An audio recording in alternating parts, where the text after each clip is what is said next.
All right, guys. We are still back um, with the movement and um, the brain. Our Professor Ezra, he's outside on the ground right now. Um, the reason why you guys he didn't see area because his phone was running out of charge. So he had to run back to the car and try to fix it. And he's gonna be here very soon to continue with the uh, session and coverage. Yeah, we are facing, you know,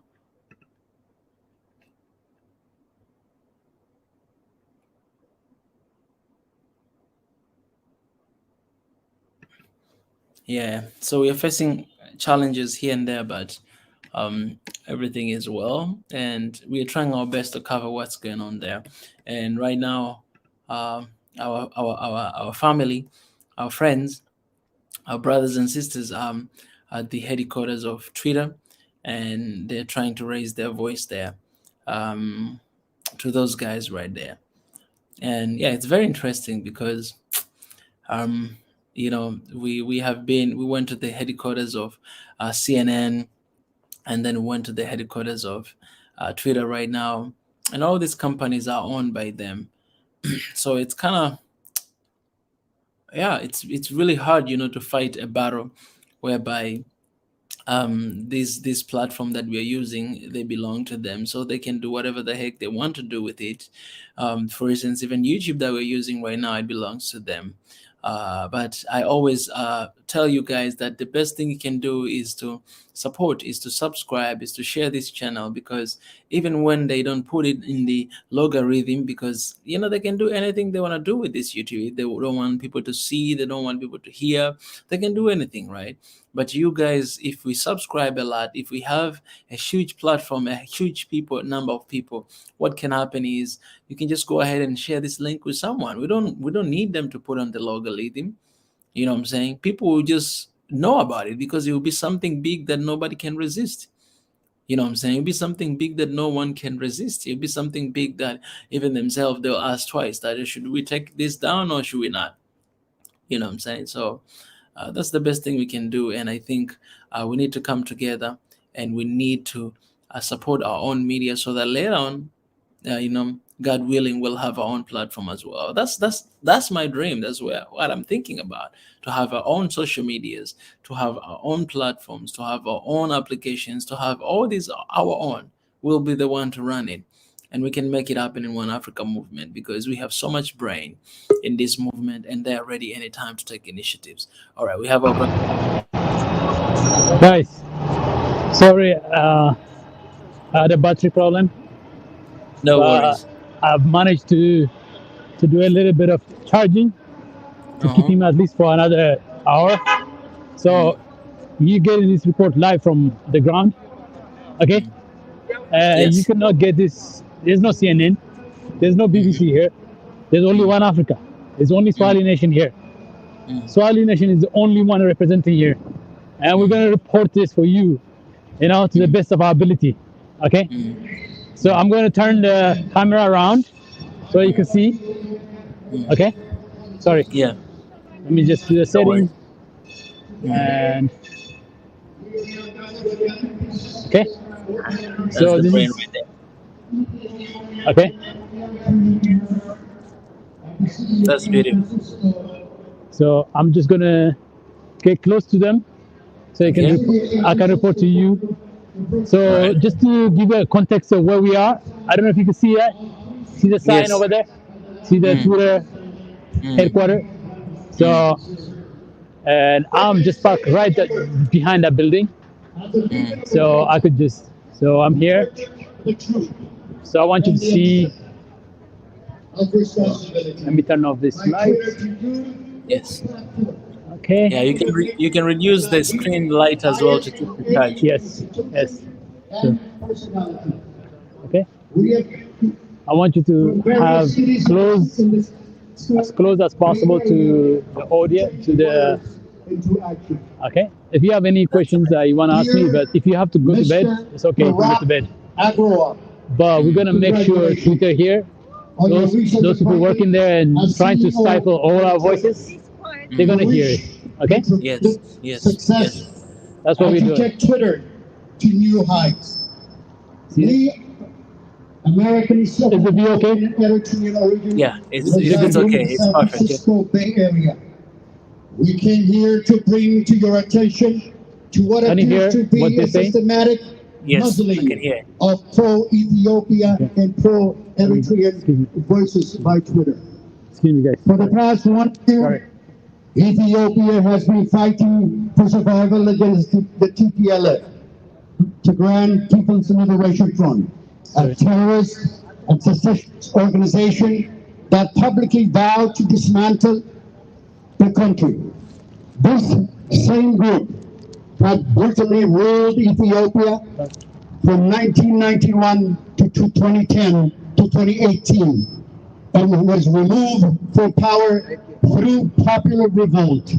Subsequently, the group quietly and secretly built up formidable army.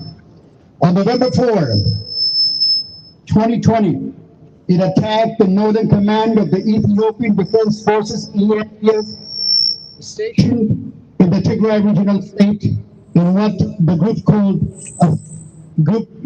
On the November 4, 2020, it attacked the northern command of the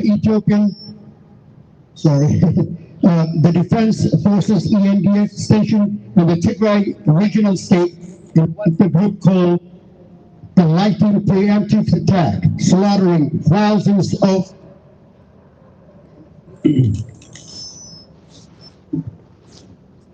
Hopefully the sound is okay. slaughtering thousands of unsuspecting Ethiopian soldiers. I'm just gonna go Since on the other then, side. the TPLF has expanded its offensive into neighboring Amhara and Afar regional Oh, all right, states, this is better. committing Yeah. unspeakable atrocities, looting, and destroying So I'm infrastructure. gonna pan out to see, As the conflict show you raged on, what it we became standing in evident front, that TPLF started the standing in conflict front of with the the tacit support the headquarters and of encouragement of Twitter. powerful regional This is where they and plot, Western powers, they plot and organize intent to the silent overthrow African the voices. democratically Okay, that's their elected headquarters, government of Ethiopia. their colonial headquarters. These external powers have apparently concluded that the current Ethiopian government stands in the way of the geopolitical interests in the region. TPLF also dragged Eritrea into the conflict by firing missiles toward Asmara, Eritrea's capital. Ethiopians, Eritreans, and their diaspora communities, including those present here, were stunned at the coordinating attack against the Ethiopian government by Western governments, mainstream media outlets, and international organizations. Ethiopians throughout the world This is exclusive spurring into action from the ground. to fight against what we believe to be deliberate effort to weaken and dismantle our country of origin. Twitter became the platform of choice for regular citizens to counter the deliberate information, fake news, and false narratives. Twitter's open service at home to a world of diverse people, perspective, ideas, and information has been a perfect space of disseminate the truth and facts about the conflict. A hashtag NOMORE campaign was started by a few concerned Ethiopian and Eritrean diaspora to demand what Western powers desist from interfering with the internal affairs of Ethiopia and Eritrea. The hashtag NOMORE campaign galvanized the entire African population and became a symbol of resistance against neo-colonialism. However, recent action by Twitter have made it difficult for ordinary citizens in Africa to be heard. We are alarmed.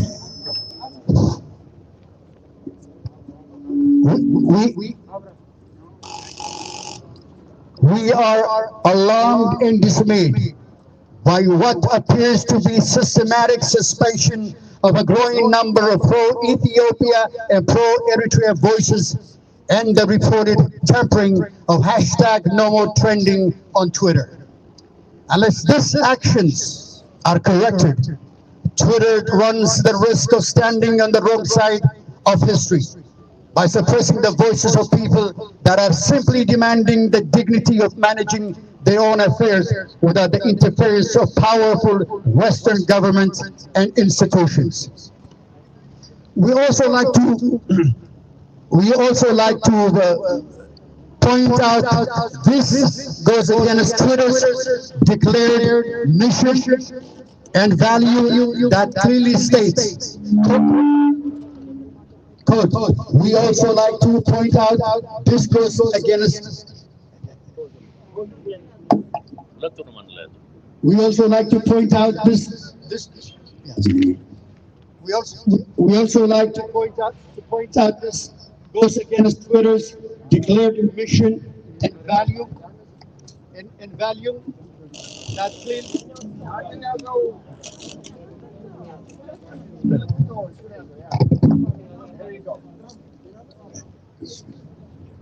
We also like to point out this goes against Twitter's declared mission and value that clearly states, quote, to defend and respect all voices and seek to promote free expression and defend civil liberty.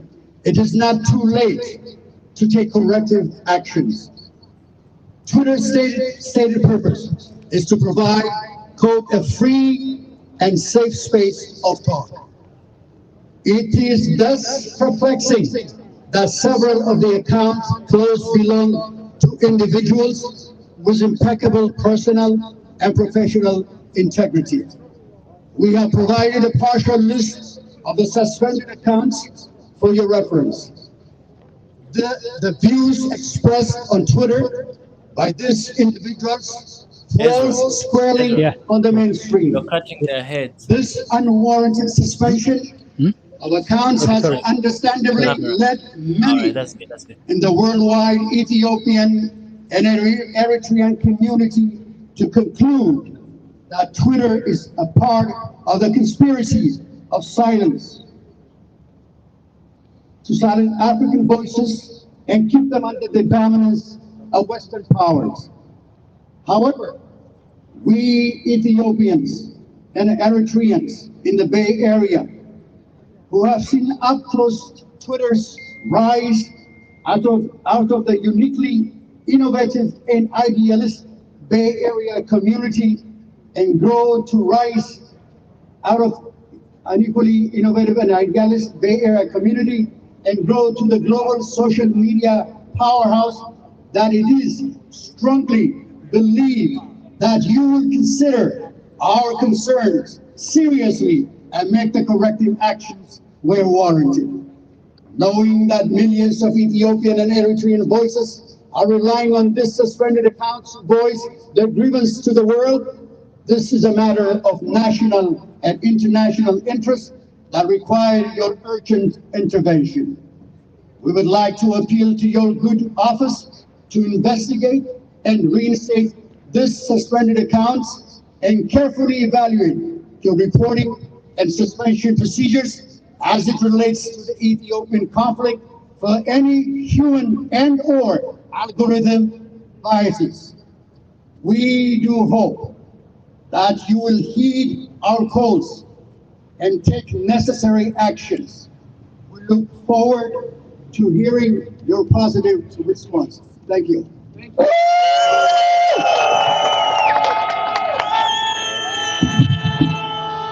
It's NOMORE! NOMORE! It's NOMORE! NOMORE! Becca!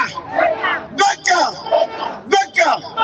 የተከበራችሁ ወንድሞቻችን እህቶቻችን ኤርትራውያንና ኢትዮጵያውያን ዛሬ በመካከላችን በዚህ በአሜሪካን የጥቁር ህዝቦች ትግል ላይ ከፍተኛ አስተዋጽኦ ያደረጉ እጅግ የታወቁ አንጋፋ ድንቅ መሃላችን አሉ። በጥቁር ነፃነት ላይ ከፍተኛውን አስተዋጽኦ ያደረጉ ከኢትዮጵያ ተምረው ሌሎች ጥቁሮችን አስነስተው የጥቁር ነፃነት በአሜሪካ እንዲከበር ካደረጉ ታላቅ ሰው አንዱ ሬቨረንድ ኤመስ ብራውን ይባላሉ። ስለዚህ እሳቸውን በዚህ ከተማ በነዋሪነቱ የምናወቀው የምንወደው አጎናፍር በእውነት ለሐመና ፓሪስ መመረጥ ትልቁን አስተዋጽኦ ካደረጉ ትልቅ አንጋፋ ሰው ናቸው። አሁን በማዕከላችን አንድ ጊዜ አቶ አጎናፍር መጥቶ ትንሽ ስለሳቸው እንዲነግርና እሳቸውን እንዲያስተዋውቅ ጋብዛለሁ። እባካችሁ አንድ ጊዜ እንኳን ደህና መጣችሁ ብላችሁ በጭብጨባና በእልልታ Welcome, Amos Brown, Reverend Amos Brown. So a civil rights activist has been invited. This is a historic opportunity for us to introduce to the American public, to Twitter, to the American government in White House, and to the representative, including Nancy Pelosi, the Speaker of the House, who happens to be our representative here, that we Ethiopians are actually going through the most difficult time of our time, a period. And it is happening because, for one reason alone, that the current administration in Washington is actually siding with a terrorist group that have miserably have been harassing and intimidating the Ethiopian people for the last 27 years. This misguided national security concern is a concern to all of us. Sooner or later, this struggle is going to take a shape. It will take a shape of not only Ethiopians and Eritreans, but it's going to take a shape of all black people. Because at the end of the day, we need to know as black people in America, in Africa, in the Caribbean, that the destiny of Africa and the destiny of black Americans today is intertwined and subliminally linked. And our struggle is going to be renewed in a form that America has never seen before. Today, I'm here to introduce one of the giants of a civil rights movement, one of the leaders of a liberation movement that have demonstrated his integrity and honesty to support his people, even at this moment, fighting the establishment. Not only fighting for the establishment in this country, he was active in promoting the freedom struggle of South Africa, Namibia, and all of the colonial countries in Africa. Today, I'm proud to introduce this giant who have also been a father of the Ethiopian refugee community in America and San Francisco, a father of the Ethiopian community in San Francisco. It is indeed, I hope you would understand, that this link and the need for him to understand the underlying causes in this situation is deep down. You see in the basket on the left side of the whether or not black African life and black life counts. It is indeed a question of when are white people stop thinking and assuming that we are their burdens. We're not nobody's burden. We're not white people's burden anymore. That should be understood. And Biden and the other forces need to understand we're sick and tired of them, and that they need to raise their knee off our neck because we're having difficulty breathing. With this, ladies and gentlemen, I'm going to bring to you one of the most prominent political, progressive leader, religious leader, the Honorable Reverend Amos Brown. Thank you.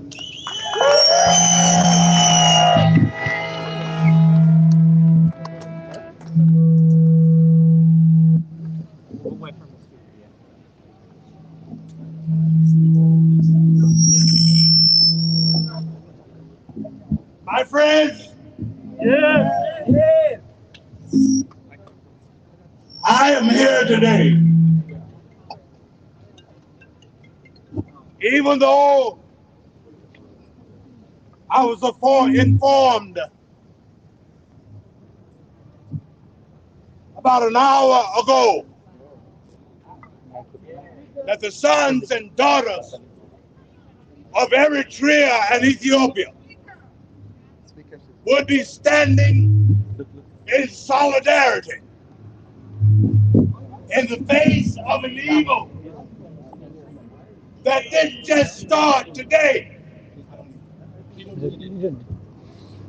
I want to call to your attention that as an 80-year-old man, I still got some breath left in me. Stand for freedom, for respect of sons and daughters of Africa. I hold in my hand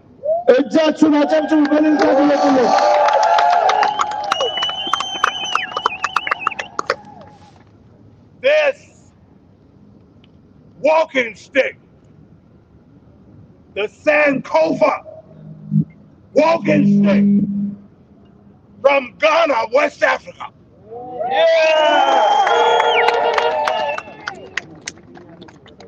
This stick has the handle of the Sankofa bird, a bird that looks backwards in order to go forward. Sankofa! And in that bird's mouth is an egg that symbolizes if you're going to go forward, you better know your history first.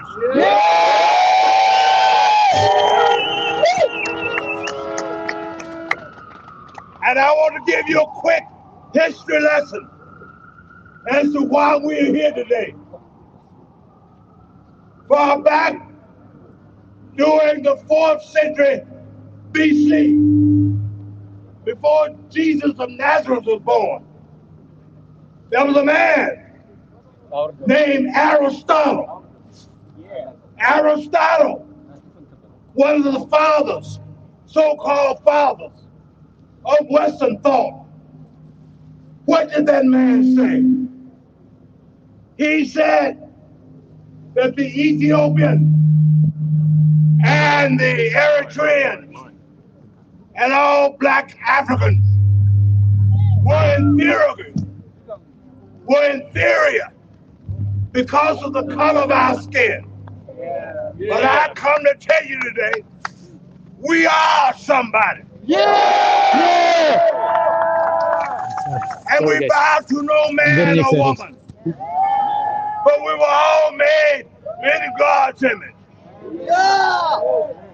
Secondly, Aristotle said that we will never be capable of self-governance, and that we would always have to have a white man or a white woman over us. But we know that was a lie. We know there's no truth in that. We are a free people. And Ethiopia stretches forth his hand to God, making sure that we tell the world Ethiopia and Eritrea must be a self-governing country.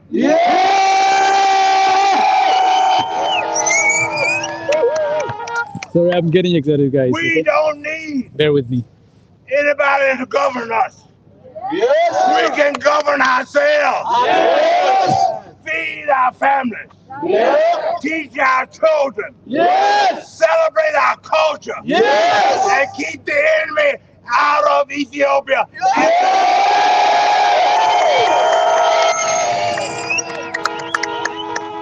So today, I want to thank Aganafa for giving me the opportunity to stand here and to say to the world, we are together. We're going to stay together.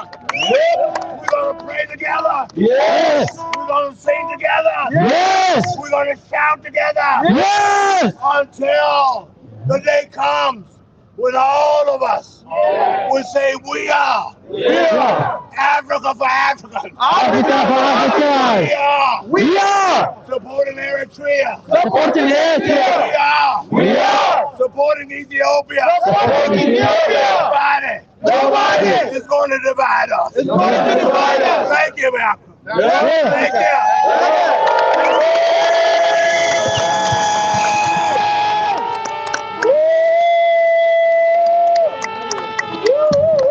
Thank you, Reverend.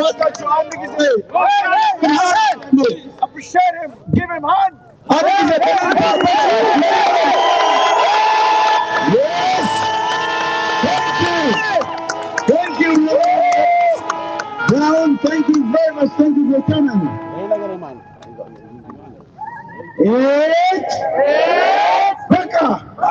Baka. No more.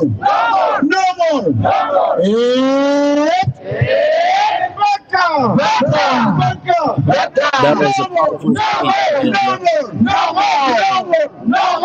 powerful Simon Testimonium. Ezra. I'm going to try to interview him, okay? Just give me a second.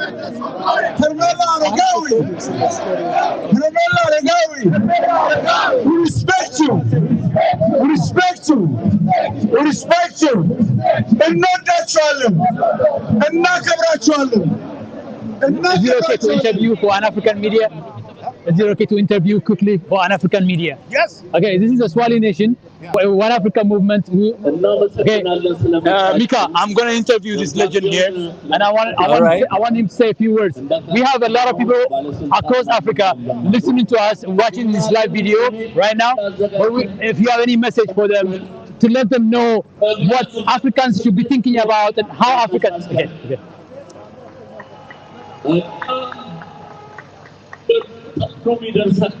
Okay, we're going to look for a quiet place. Mika, hello, Okay. Mika, can you hear me? I can hear you. I'm going to interview him, okay? And he said yes. I Okay. love that. Please So do this so. is a legend here, and I want. Yeah. And then if you have any questions, let me know, okay? Okay. Reverend Amos Brown. Dr. Reverend Amos Brown.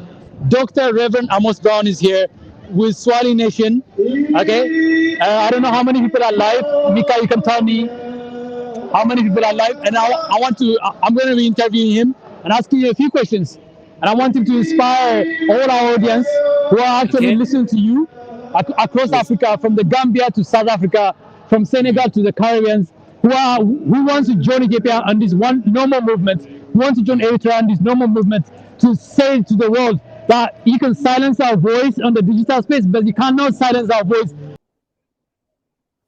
Oh my goodness, guys! Oh my goodness, man! This was about to get good, but I guess Ezra, I guess the charge, maybe the charge, his phone, it doesn't have charge. Oh man, this was gonna be one of those moments. Oh my gosh. This was a beautiful moment, man. I hope Ezra is gonna figure out something, maybe film the video separate. Hopefully he can get another phone, and hopefully he can interview someone separately, and then we'll have the footage later on, man. But you guys have seen the speech of this legend right here. The speech was amazing. Right now, I'm actually trying to record it because I want to upload that speech separately. That was the best speech, man. Where are the sons of Africa? We are somebody. Oh, man. Tell Tracy in Jamaica. Shout out to Jamaica, yo. Shout out to Jamaica in the house, man. Where are the sons of Africa? I love his voice, and he didn't even use mic. Okay, he's back. But I care so much. Hey, Mika, sorry about the battery issue, but it's just, I just want to have a message, at least from one. This is a person, okay, a person who fought alongside Mandela. So please, just a quick message for our audience, and that's all. And then I'll come to your church, and then we'll have an extensive interview. There's better, but I'm really sorry. I apologize for Oh my goodness, no, come on. No, guys, no. Oh, he fought alongside Mandela, guys. Come on, man.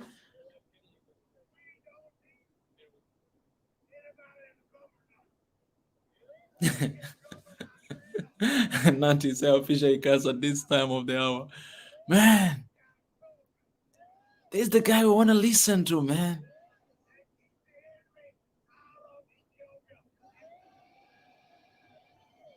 He fought alongside Mandela. Come on, man. Come on.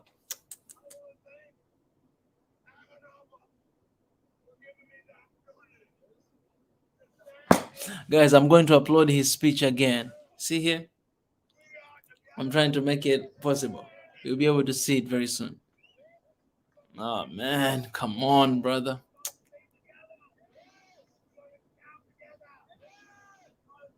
Ah, dang, man. I stay here today. I didn't even have dinner because I stay here in the first session and then, they close everywhere and we didn't have food in the house.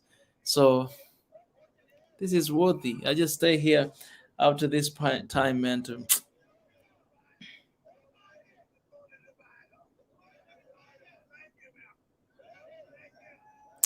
come on. Man, this man right here, man. Man, I hope it's gonna be back. But he was leaving.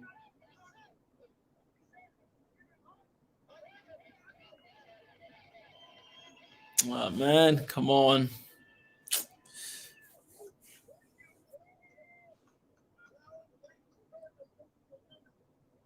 Okay. Oh, man.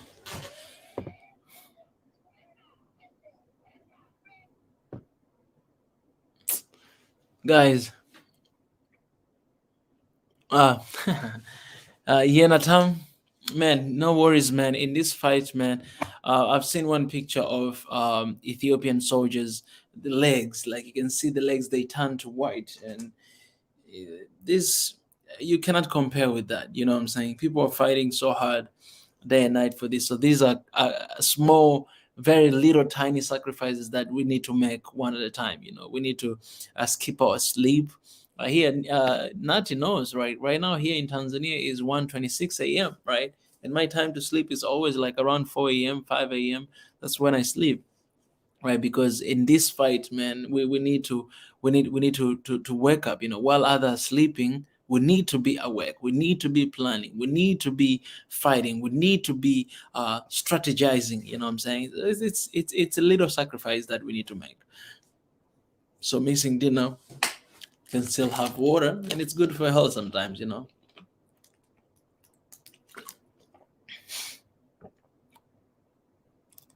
Yes. Yeah, Nati, man. Yeah. Nati can tell you guys, how we're living here right now. Appreciate Elsa Asefa. Appreciate, man. In this battle, when you see old men like that, he's 90 years old, right? When you see old men like that talking like that, then young man, we have to wake up, man. We have to wake up. The guy didn't even use mic. True son of Africa right there. And some of us, we cannot even talk without mic.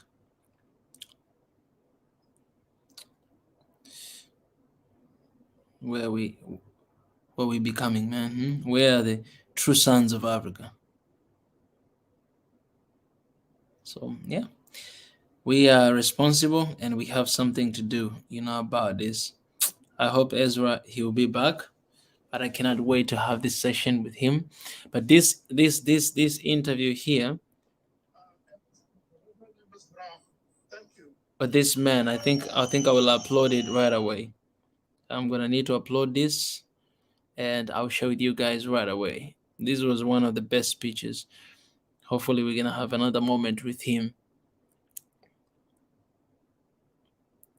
Oh yeah, appreciate Sadeke. Yeah, I will. I will. I will. We have one proverb in Swahili called "Baada ya dhiki faraja." I don't know if Nati knows that. Baada ya dhiki faraja. It's a proverb.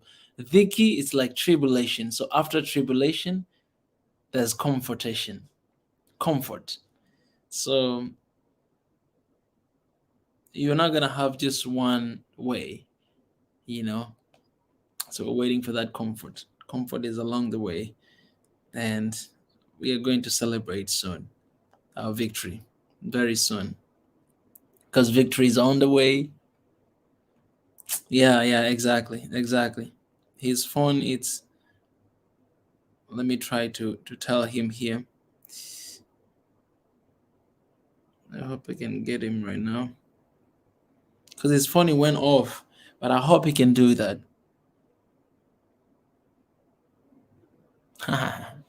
Tila, by the way, I'm Mika. Miko is the guy we did the interview with, Ethiopian YouTuber, but I'm Mika, not Miko.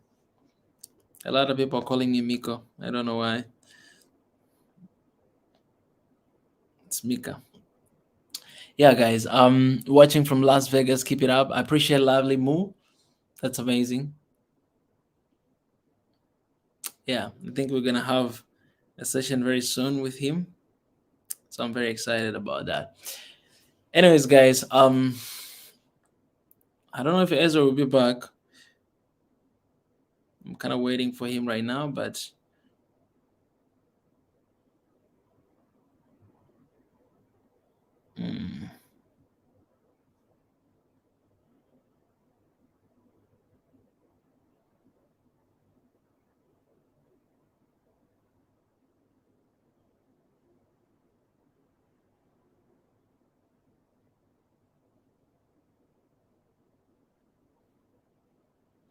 how are you, my brother?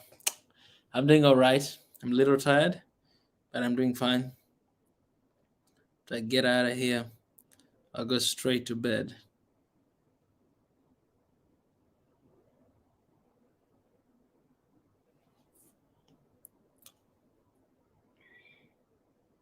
Definitely. We're going to meet one day very soon.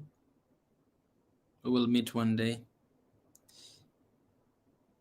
There's all reason for us to meet. It's a whole lot of reason for us to meet. We're going to meet.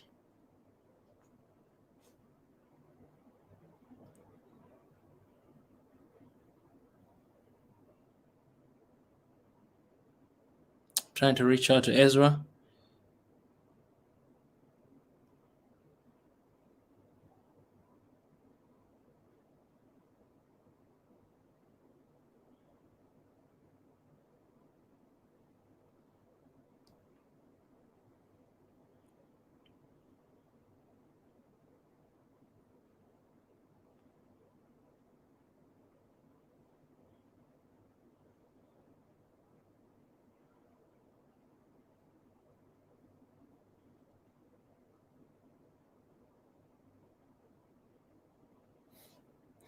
Guys, if you haven't subscribed yet, please do so to the media here.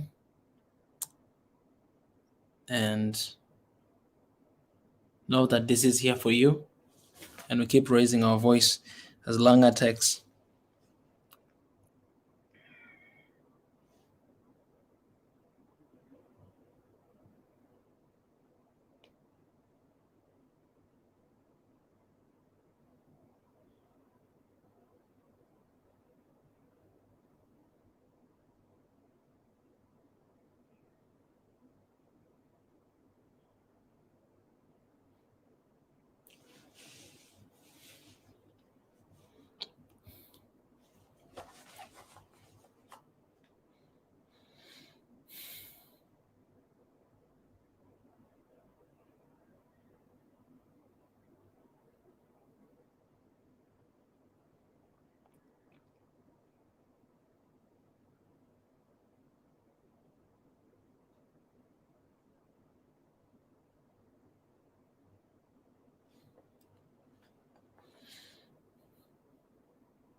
All right, see, I told you before, sometimes it's good to just be quiet. It's really good sometimes. Try to exercise that. That's what I'm trying to exercise here. It's not all the time to talk.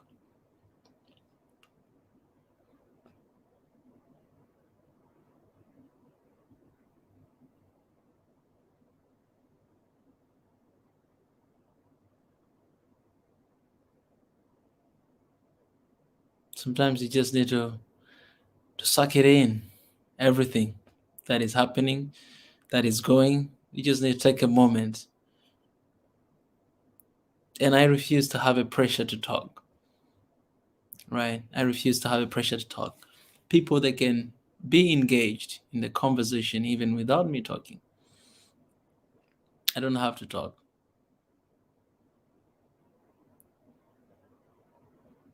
Yeah. Sometimes you're so quick at saying something, and we forget that staying silent is a discipline. To think, reflect. That's when you get best ideas most of the time. That's why most of people, they get ideas at night or when they sleep, because of the calming and the quietness. You need that sometimes.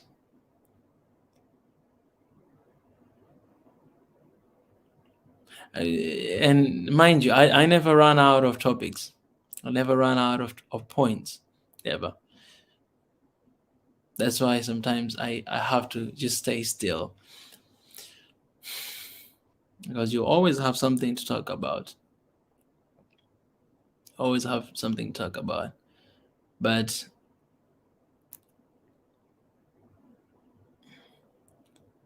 people will, sometimes people will just stay here even if I'm quiet. So those are real people, you know what I'm saying? Those are real people. Those are real people. That it doesn't matter what you do, but they'll always be there for you. They'll always be there with you. Those are real people. Those are people that you need to bring them close to you. That you don't have to do anything. You don't have to say anything, but they'll just be there. They'll be loyal to you. They'll support you. And when you feel down, they'll lift you up. When you're tired, they'll be there to hold your hand and to be like, you know what, you got this. Yeah. If you have those people in your life, man, life will be really beautiful. If we have those people in Africa, I think we will have transformation and a change in Africa. But you have people who betrays, right? Today you're good, today you have money, they're with you. Tomorrow you're falling down, they're not there with you. And for this, I just need to say, we put people in high standard, in very high standard. Don't do that with me. That's why I'm trying to be as honest as I can be with you guys, so that you may know that I am not an angel.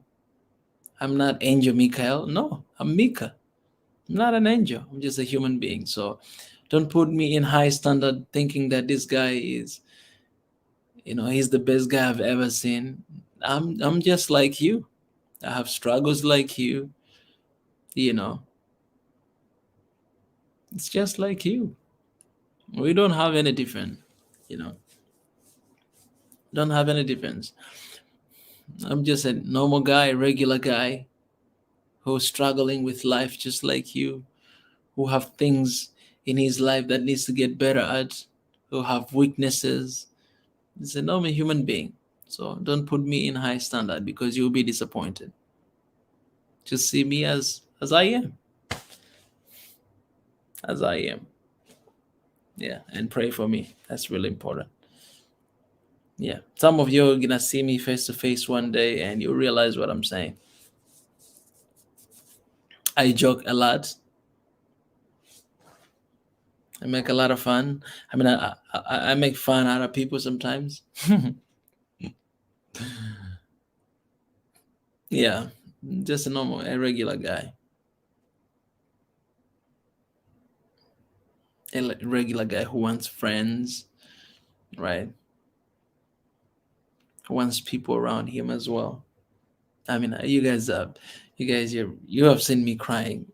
Usually, I never cry in front of people, but this YouTube thing, it got to my nerves. All right, I've been just crying in front of the camera a lot of times.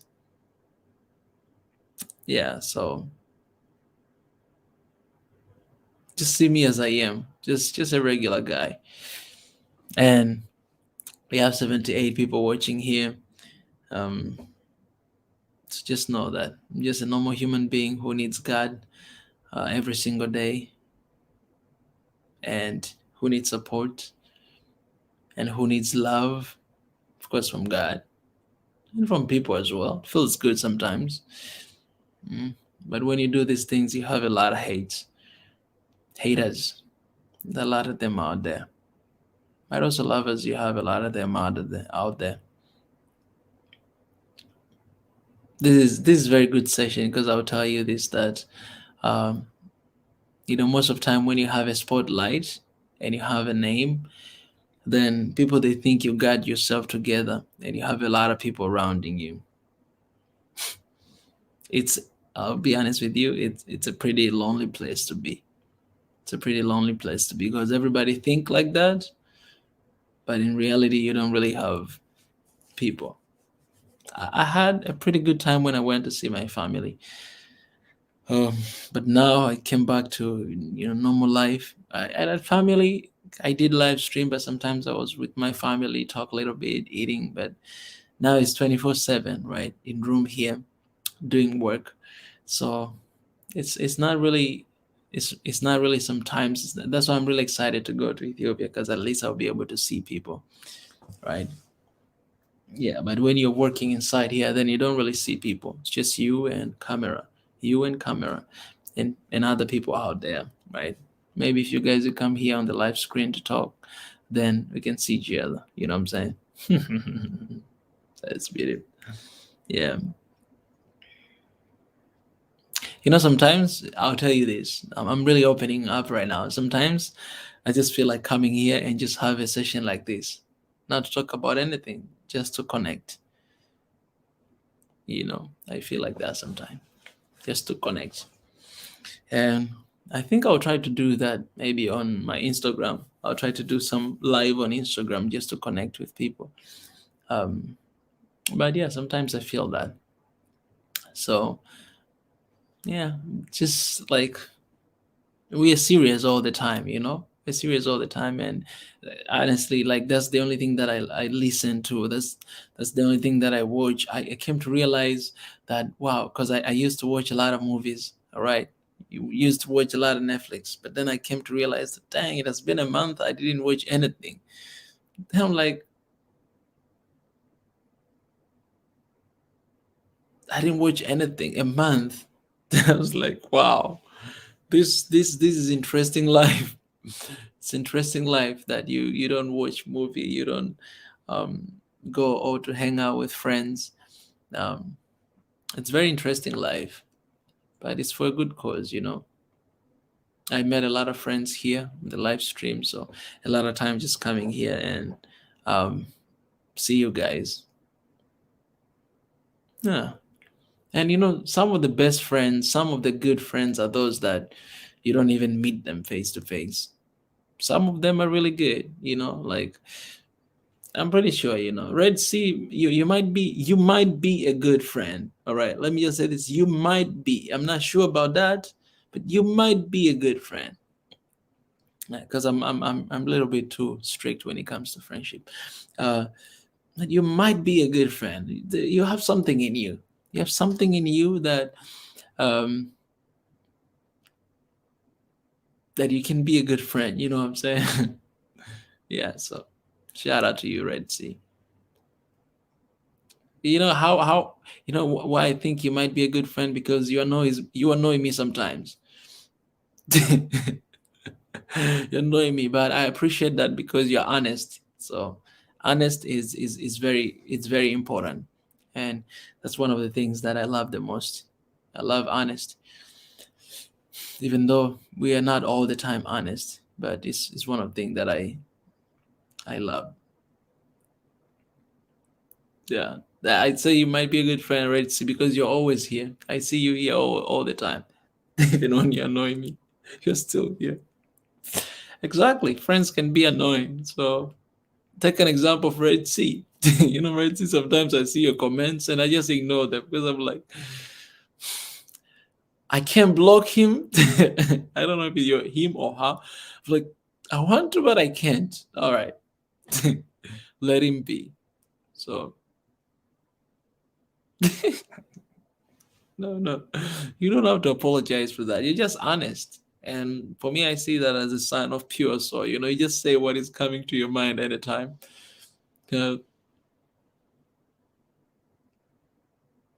I see you as a brother, not as a friend, but more. Appreciate that.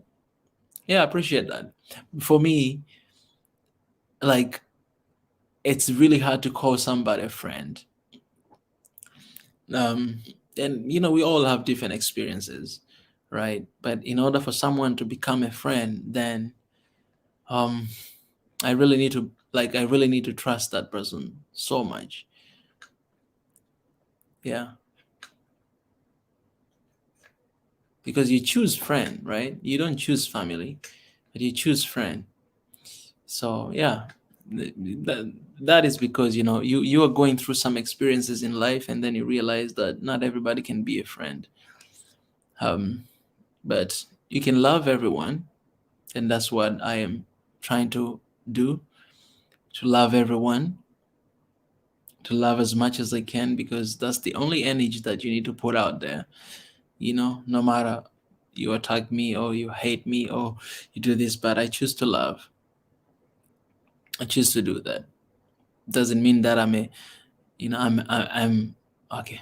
I don't want to say that, but I am an amazing person. All right, I am an amazing person. It's crazy that today I'm opening up about myself. I've never spoken about this on the camera here, and it's good. Maybe you guys, you're gonna feel like you're connecting with a human being. You know what I'm saying?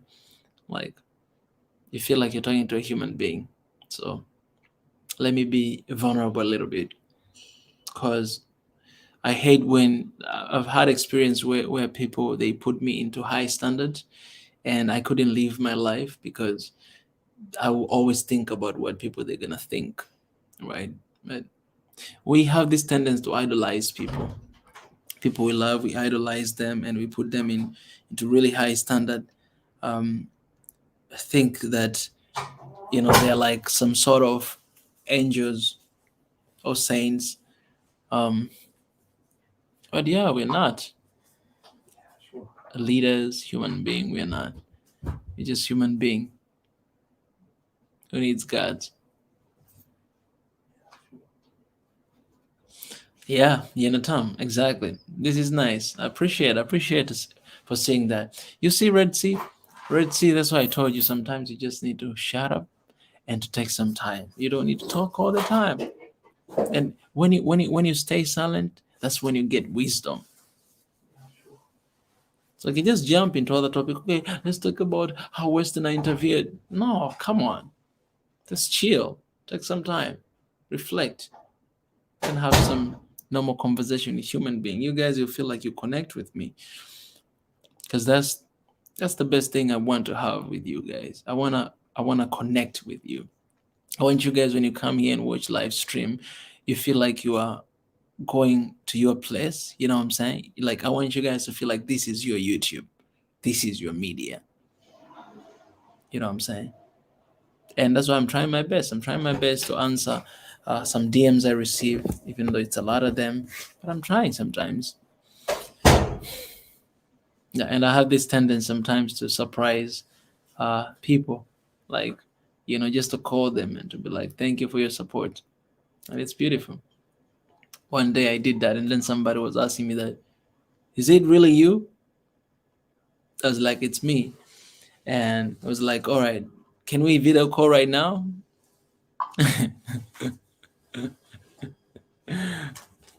And then I delayed a little bit. So that person was like, oh, it's not you. I'm sure. You don't want a video call. And then a couple minutes later, I video call. And I was like, it's me. So it was really beautiful moment.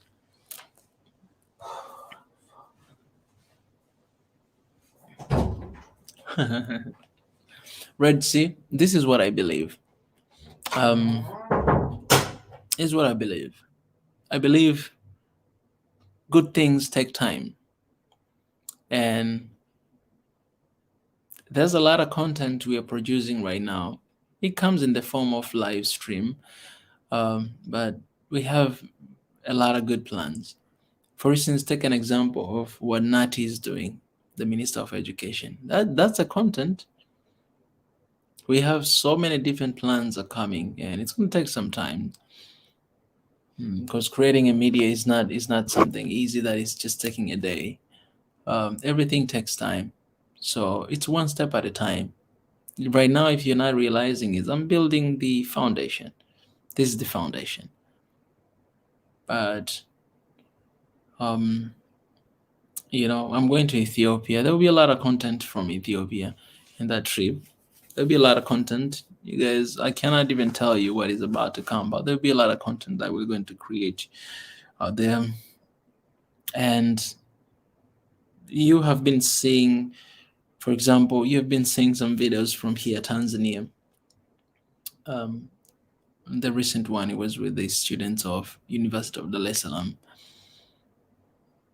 So that guy, there's a lot of plan. I'm not gonna say right now, but yeah, for now we're just gonna stick with this live stream to connect. It's beautiful to connect with you all, So okay, let me get back to what I was sharing. Oh, I appreciate it, man. Big E is right here. Big E is listening.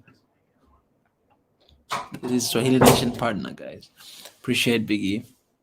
We are on the right path. We take one step at a time. This is one thing that I've learned, and I've learned this from my dad. When I was growing up, we didn't have TV. All right, so I was always going to watch TV in.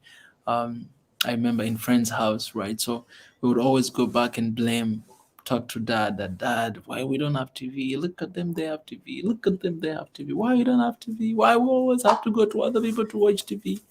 And my dad, his answer all the time was just the same. And this is what he told me, that Mika, be patient. God will give us at his time. I was like, that was the answer for everything. We don't eat meat. He'll be like, be patient. And I'm like, patient until I'm craving for meat, Dad. You wait for years. For 1 month, no meat. Second month, that's how life was. But looking back now, I've learned how to be patient and how to take one step at a time. A lot of people, they fail in life because they want overnight success. Yes. If you want overnight success, you're going to fail. It's like those people who don't want to be in a relationship and they want one night stand. Yeah, like you cannot want overnight success. You know what I'm saying? Like, it takes time. It takes time. It takes commitment. A whole lot of energy, right? To reach somewhere. And Swahili Nation is still a baby, I would say. 3 years now, yeah, still a baby. But we are going with one step at a time. And as we move forward, we're gonna grow. Nobody. Did you guys know that we're gonna be doing live stream here of One Africa Forum when I was doing reaction with Asali? No, you guys, you didn't know that. You didn't know that. You didn't know that. Yeah. Yeah, but I believe in God. I love God so much that, in each and every single step, I take one step at a time. I take one step at a time. It's one step at a time. You know what I'm saying? Like, and that's what is happening right now. And you see people are coming, people are supporting, people are praying. Yes, God is the answer. Yes, Titi. I love that name, Titi. It's a cute name. One step at a time. And yeah. Solomon is saying, if you keep up the good work, we'll grow together. Shout out to that. Kuwa mvumilivu. So Dek, you're speaking Swahili now. That's how my dad was telling me all the time. Kuwa mvumilivu. Be patient. Good things take time. So what we are doing here, guys, I receive emails, I receive messages that, oh, we should do this, oh, we should do that, oh, we should do that. And I'm thinking about it, I'm like, even where we are right now, it's a huge step. It took a lot of commitment, a lot of effort to be where we are. And we can get where we want to go. For example, for instance, one of the goal we have in this year, and you guys, you can make it possible. One of the goal we have this year, before the end of this year, I want to show you guys this. This is the goal we have before the end of this year.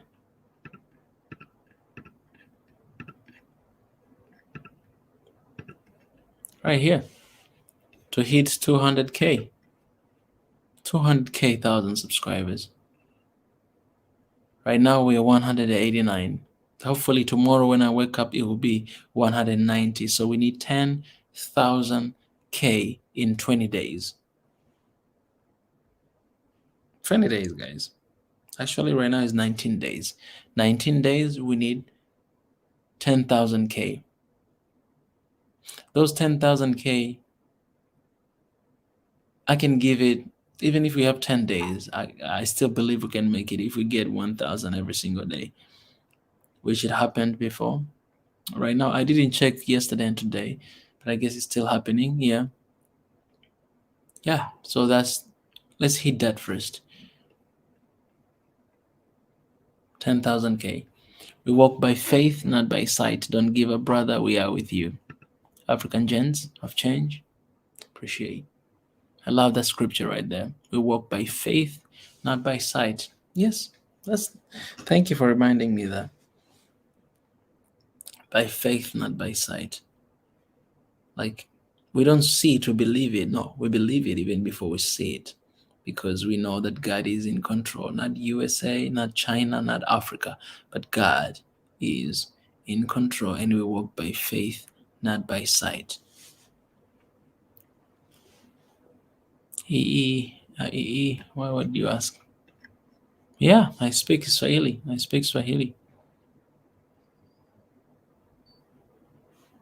Say, I subscribed to your channel when you were 121. Oh, okay, what was that? I don't remember. 120. I can't even remember. I stopped even keep like checking subscribers and all those stuff because of busyness. Yeah. But y'all, yes, he is in control. You know what? Before I leave here, I want somebody to ask me a personal question. If you have a personal question, ask me. And I don't guarantee you that I will answer.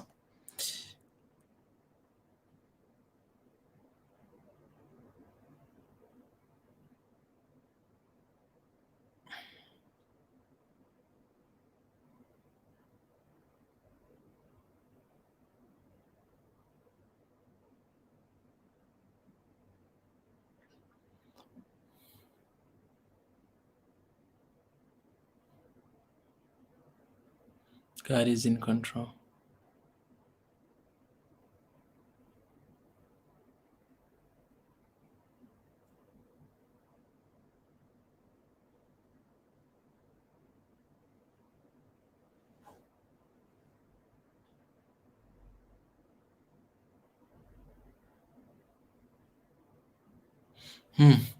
Okay, no more in Swahili.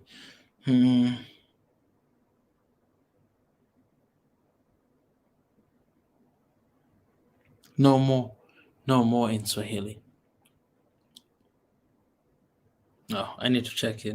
I don't know why my mind right now is not thinking in Swahili. Do you guys have that? Do you guys have that? Um, have that problem? If you speak like more than one language, sometimes your mind might be thinking in different language.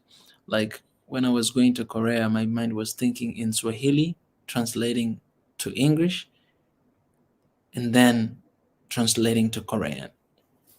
And it reached the point where I was thinking in English and then translating to Korean. And then it reached the point where I was thinking in Korean, right? Because the more you understand language, it's like that. And now I'm back home. My mind is not thinking in Korean because I speak Swahili all the time. But I do this pretty much all the time. So I speak English more than I speak Swahili, right? So I see my mind thinking in English most of the time. Don't tell me that my mind is colonized. No, guys, it's just, oh yeah, it's no more. It's like here they say hakuna zaidi. That's all there. Google Translator. Hakuna tena. Hakuna tena. Yeah, you can say that hakuna tena too. Hakuna tena. You can say that.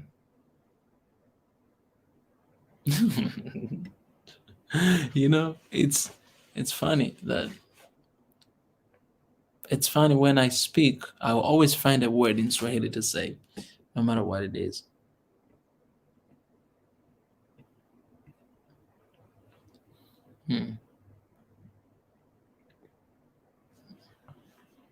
Hi guys, you guys are amazing. I've been hanging out there. Oh, okay.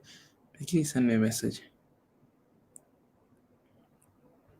Oh, thank you, Sadeke, for the picture you sent to me.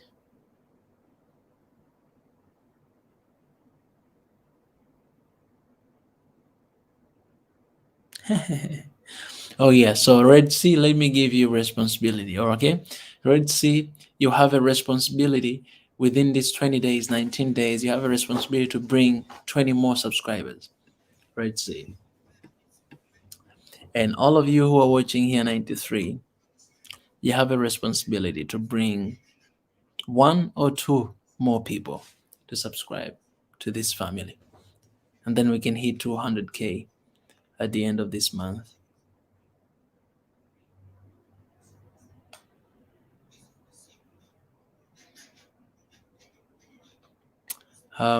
J.R. Debs, you could collaborate with Africa Media. Yeah, man, people who knows me, they know that I'm always open to collaborate with anyone. And actually, I'm the one that I take initiatives all the time. I reach out to people to ask them. Some of them, they're not willing. Some of them, they don't even reply, So I came to realize that sometimes it's not a good strategy just going and asking people to come and do this. Not a good strategy. Sometimes is you keep busy with your work, do the best you can do, and then they will come. They will be the one coming asking to do it with you at the end of the day. But right now, as I'm telling you, I just cannot mention names because I don't want to create any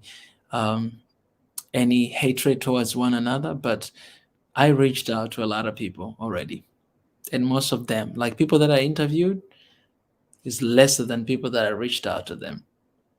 So most of them, they're not willing. Some of them, they don't even say. Some of them, they say we'll show up, and then they don't show up when the time comes. Like, let's say right now, I need to have interview with someone. Don't show up, like, at all. And then I'm just there. It happened. Yeah, so the best strategy right now, and this is what I'm doing, I'm going to be busy with what I do because, first of all, I hate to be ignored. Nobody loves to be ignored, all right? I hate to be ignored. And second, I have my own mission God has given me, and that's what I'm going to fight for. So if someone else out there sees themselves in this mission, they will come, and God will bring them here, all right? But I'm not going to go out and beg some people to come here to have an interview. For what? For what? Having interview for what? I can have interview with you guys, and we've been having an interview with people that nobody knows. I had interview here with the Tigrayan brother. You know that Tigrayan brother? Nobody knew him. I mean, people in this category. But after we did the interview, there are people, multiple people that they were reaching out and wanting his contact. And I didn't give them his contact, but I went to him to ask him first that, hey, there's someone wants your contact. Should I share your contact with them? But he's really smart guy, so he also knows what he wants. Yeah, and that's what I want to do. You know what I'm saying? Like, you can do interviews with famous people and, you know, talk to them, but, you know, it doesn't really matter. It doesn't really matter. It doesn't really matter. For me, I told you guys again before that for me, my mission is to be a voice to the voiceless. People who they will never have opportunity to be interviewed somewhere or to raise their voice. I want this platform to be their platform, to come and to raise their voice. So, for example, the guy yesterday from Mozambique, right, who is living in the United States, I'm gonna have a conversation, an interview with him. Do you guys know him? No, maybe you've never been seen him before. He came here yesterday and he shared his ideas, and you guys are like, wow, he's like philosophy guy, you know, philosophical guy. I'm gonna have an interview with him, and it's gonna be an amazing conversation, and that's what I want. And honestly, people that I have interview with, for me, I believe it's God, because there's a lot of people, but you know, there's just that instinct to know that I'm gonna have an interview with this man, and that happens very like right away. Like it can just happen right now, and then I'm going ahead to do interview with someone. So yeah, sometimes the best strategy is just keep being busy with what you're doing. All right, your channel is not growing. That's okay. Keep doing content. Keep producing content. Keep being busy. Because one day something is going to happen. But if you're looking for someone to come and to grow your channel, your platform, man, there's no shortcut in success. Some people, they want to start their platform there and they want right away to be like to have 1,000 subscribers, million subscribers. It ain't gonna happen like that. You can come here and share with me that, oh, I have a platform. Can you help me to share? I can share your platform and nobody will come to subscribe. I will share. But these things you have to know how to go with the how to plan, right? And how are you going to deal with it? Because you first need to win people's heart, and you can only win people's heart by producing, by creating your own reputation. And once people, they trust you, then they'll just follow you, they will subscribe, they will share, they will give. And creating that is not taking one day. So instead of looking the easy way out, you need to create that, you need to build that. And even when you have 5 people, then you need to keep those 5 people. So the problem is, you have 5 people this month, and then next month those 5 people are gone, and then you have new 5 people. So you're not really growing, because the people are leaving, the people are coming. So you should know how to attract new people first, and second, you should know how to keep those people who are there with you. That's one of the things that I am thinking so hard right now. For example, I have members. Membership is only for 1 month, but you can extend, you can continue, right? You can continue to give another month. What I'm stressing right now is to make sure that 50 members that I have, I keep them for another month and another month and another. How do I do that? It's not easy to keep somebody there to give $2.99 every month. It's like, what should I give to this guy? They need to have a reason to do it. That's why I see people like Red C here. You've been here for a long time. You don't even become a member. Red C, what's up, man? You should be a member by now, all right? You've been here for a long time and you're not even a member? I see, should I say this? Should I say this? Shame on you. Shame on you, Red C. Don't tell me that you're in Africa, because I know people from here in the land, they cannot, some countries here in Africa, they cannot do membership. But I'm coming after you. You know how to talk a lot. All right. Okay. All right. All right. See, you're a funny person.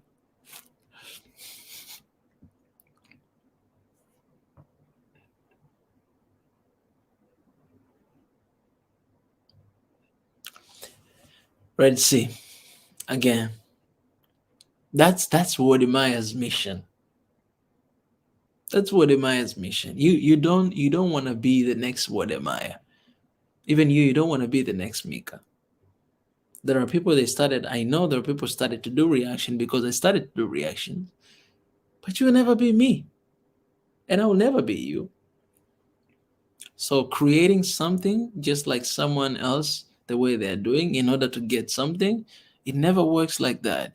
You have to stay in your lane. You have to produce what you are called to do, because Wodemaya, the reason why he is successful, because he was born to do that. And he's doing his mission. So me, I need to do my mission. I need to realize, I need to know what I am called to do. And that is One Africa movement. And that is what I'm doing right now. And that is what I'm going to go out in the cities of Africa to do One Africa movement, to do One Africa forum. Stay in your lane. You do that, it doesn't matter. You have 10 people, you have 2 people. God is going to open the doors. Let me tell you something. Okay, I'm opening up here, YouTube. All right, I'll show you. What am I is going to be? I was talking here, the other days that guys, go and support your brothers, your African brothers. So here, what am I when he started? When he started? Let me tell you here. He's going to hit 1 million subscribers very soon. But let me tell you, when he started? Started in January 10th, 2013. January 10th, 2013. Maybe at that time he didn't start like the way it is right now, but that's when he started. That 9 years ago, January 10th, 2013, even before I went to Korea. Even before I went to Korea. And for me, actually, when I went to Korea, I started when I went to Korea too, the same year. But I started with just my Mika Chavala channel to just put videos there just as a memory, right? That's when it started. And so even right now, for 9 years, to hit 1 million subscribers, then it's almost 10 years. It's almost a decade. A decade, someone is going to hit 1 million viewers, 1 million subscribers. A decade. 10 years, guys, 10 years. So you want me to go around and do content like the way he does? No, I ain't gonna do that. I have my mission and I'll keep doing my mission. When you stay in your lane, you see how much God will bless you. You only live your life when you be yourself. God bless who you are. He don't bless who you pretend to be. So, yeah. Yeah. There's no competition in this. A lot of people fail because they think this is competition. It's not. You guys have been here. You've seen how I support Wodemaya, how I do reaction to his videos. You have done a lot of reaction to his video, how much I talk that, guys. Please go and subscribe, how much I admire him. It's something that I've always been talking about. So for me, I just need to be in my lane and to do what we are called to do. Somebody's telling me, I'm gonna let you, Ezra is here, stop talking too much and get a life. That's the Fusion Show. Who is this, by the way? The Fusion Show. Some people, for me, I don't know, where do you get this confidence? Really, I don't understand some people. Don't mind. You saw the Fusion Show, you saw that comment. Yeah, no, I didn't see the comment. I just heard you. about the How do you conflict. get this confidence? I'm even putting him on the screen. Like, stop talking too much and get a life. And this is the new person, by the way, because I've never seen this person here before. It's your first time, so at least get a little bit airtime here. Guys, the Fusion Show is here in the house. If you're interested, you can go and subscribe to his channel and support what he's doing. Because him as well, I think he's trying to find a life. So salute to the Fusion Show. Yeah. Salute. One love. Guys, support him. He's new here. He don't know what we're doing. Please go and support him. All right. So I just shared with you some a video, the last video I recorded on another phone. So Oh, wait, did you have interview with him? Did you manage no, to? man, my battery died. So I know the church. So they invited me to the church. There's a church here in San Francisco. They gave me the address. I took the address. I'm gonna go in person and then meet with it. This is a person who actually was one of those civil rights movement people who actually was, side by side with people like Mandela, fighting the end of apartheid. So he's a legend, like in the civil rights movement. So he came in to support. They gave him last minute, so he showed up last minute. So he did an incredible job,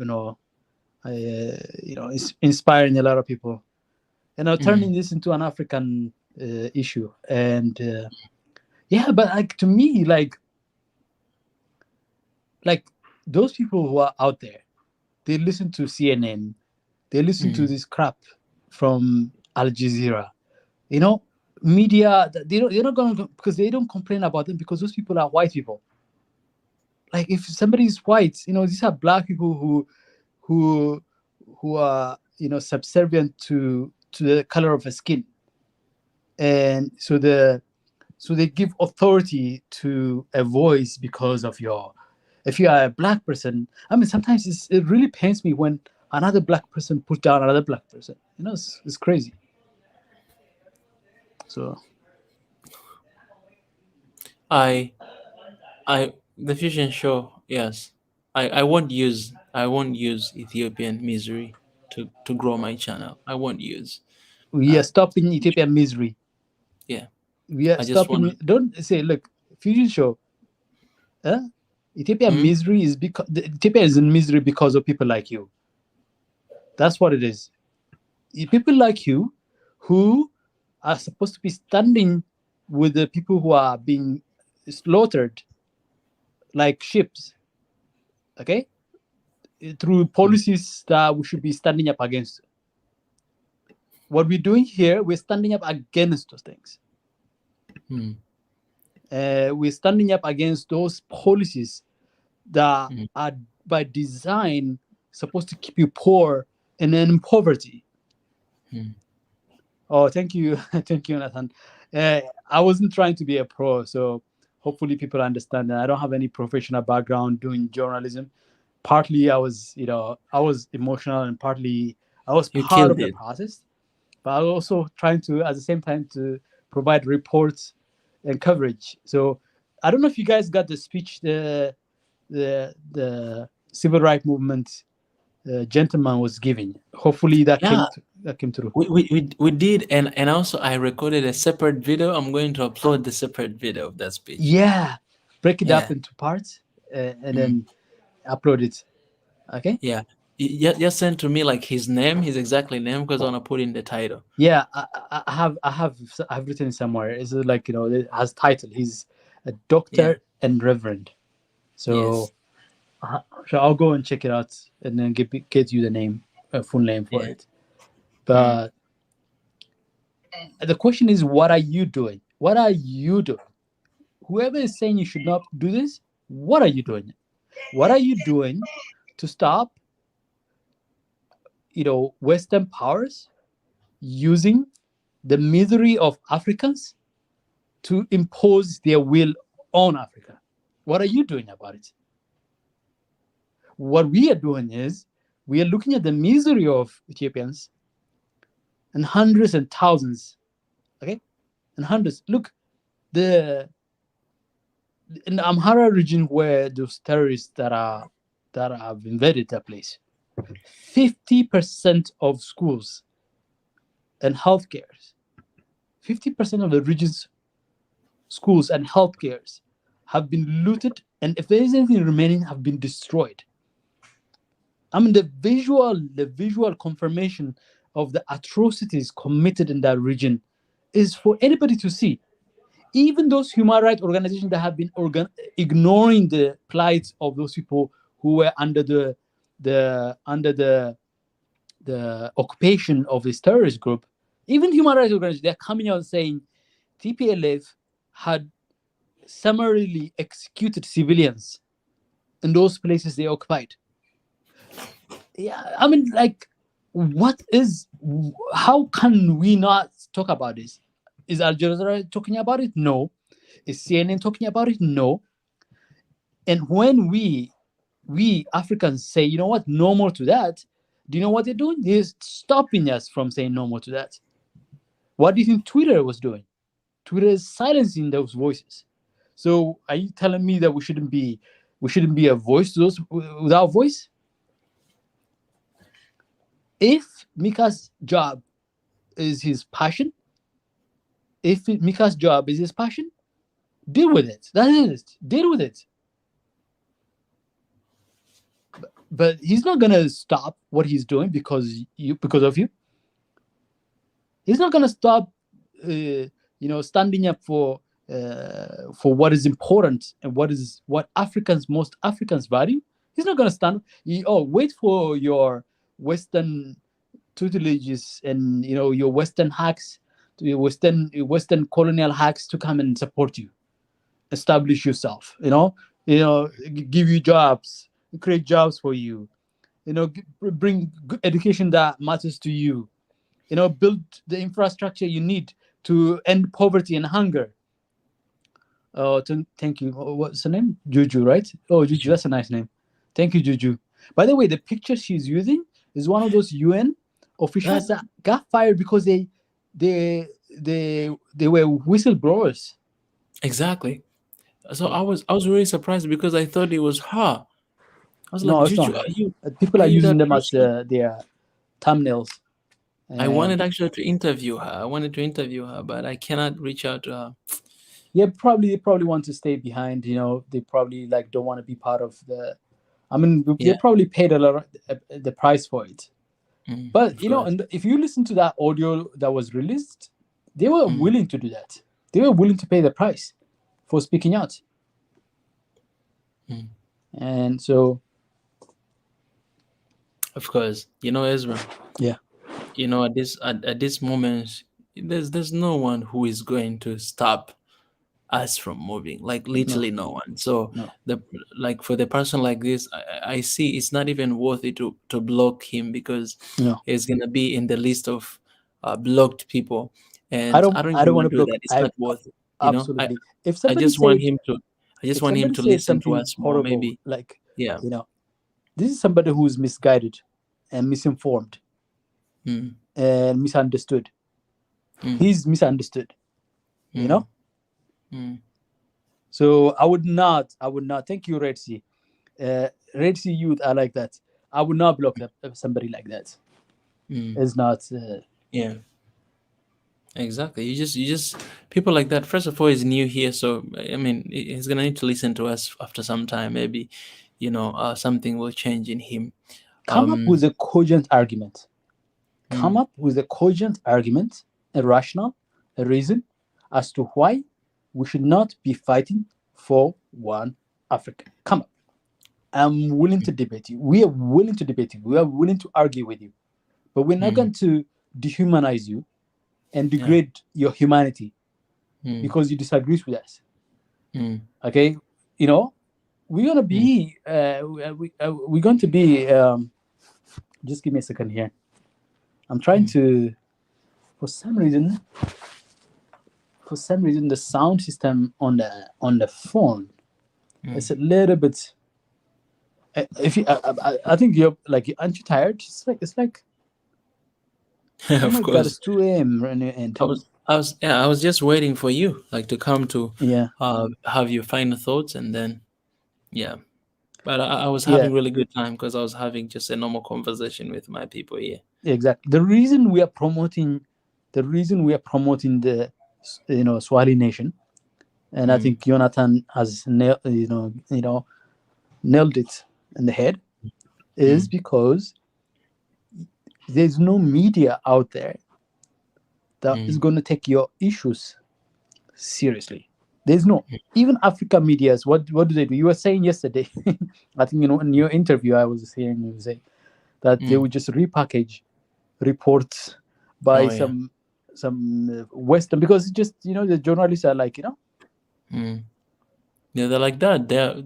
We have journalists who are lazy. lazy. Yeah, They just want to get from here and then they translate it their translates. own language. And I and mean, I'm really ashamed because I saw that even in one media here yes, home. I saw it in one media, and I felt really like I felt really bad. yeah, I was like, okay, this is, you got it from BBC and you trust it.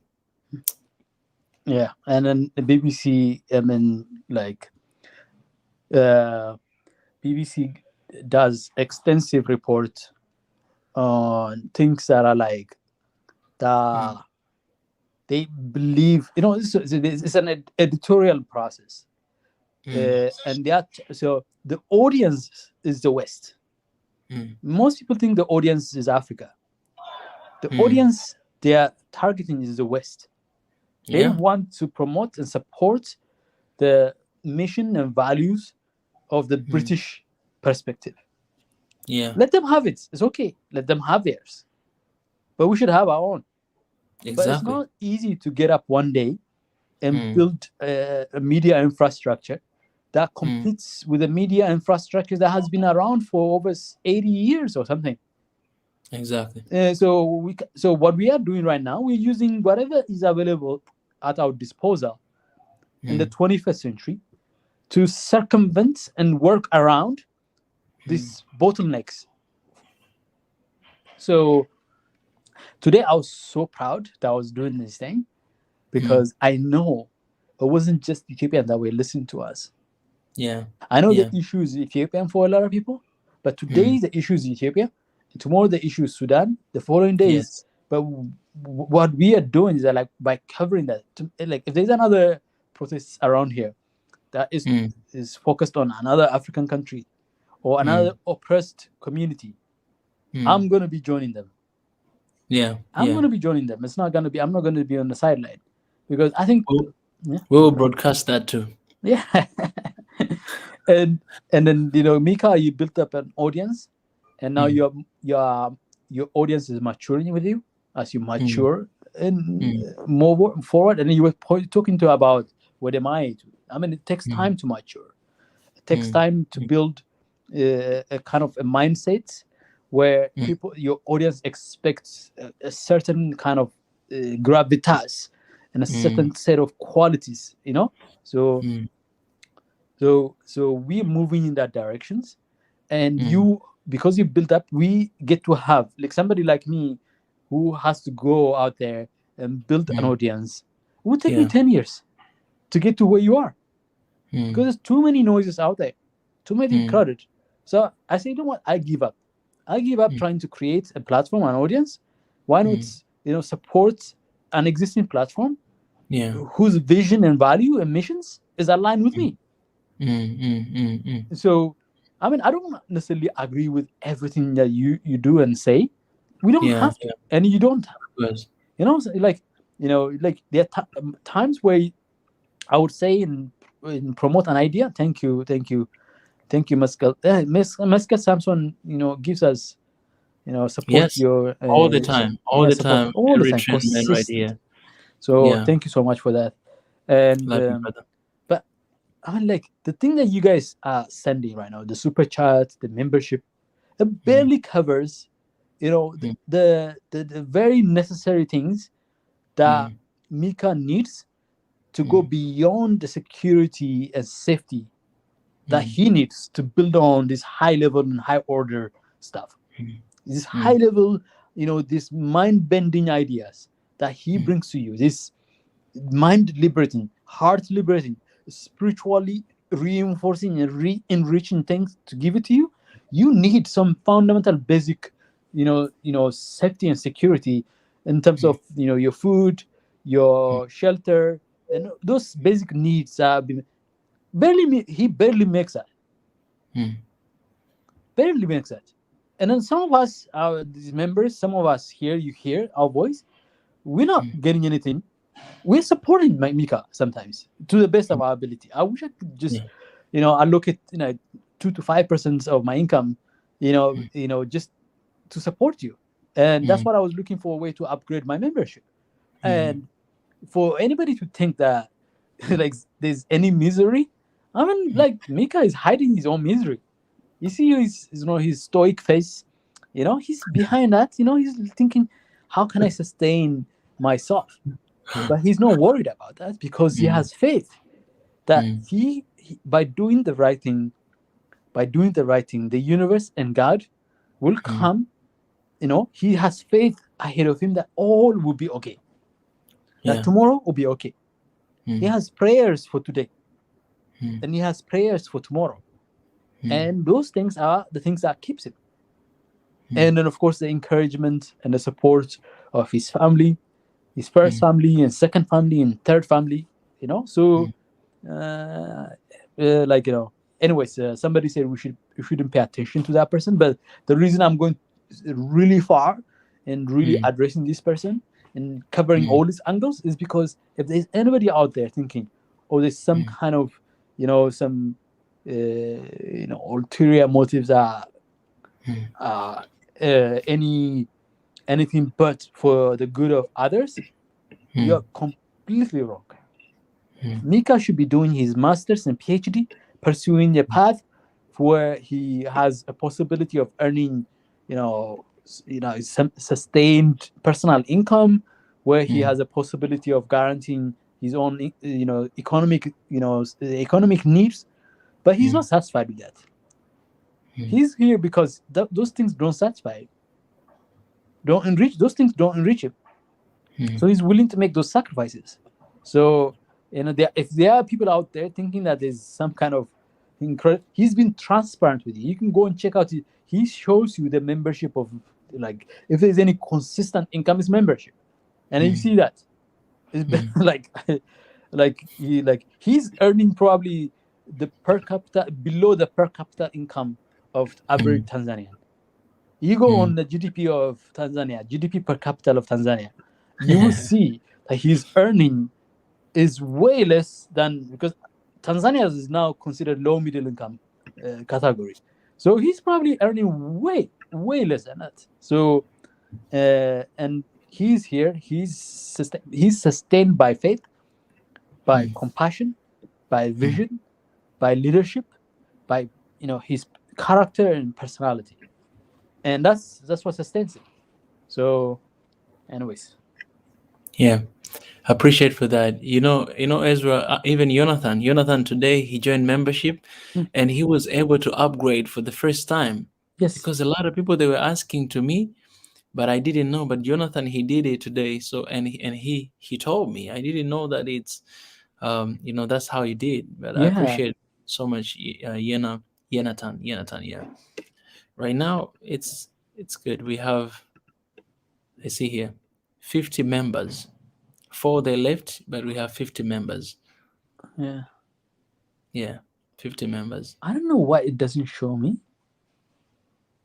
Jonathan, he explained today. He said, Jonathan, can you remind us again?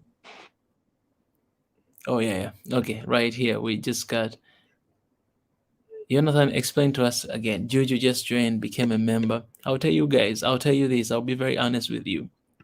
We have 50 members, and that is in a month is $226, 50 members.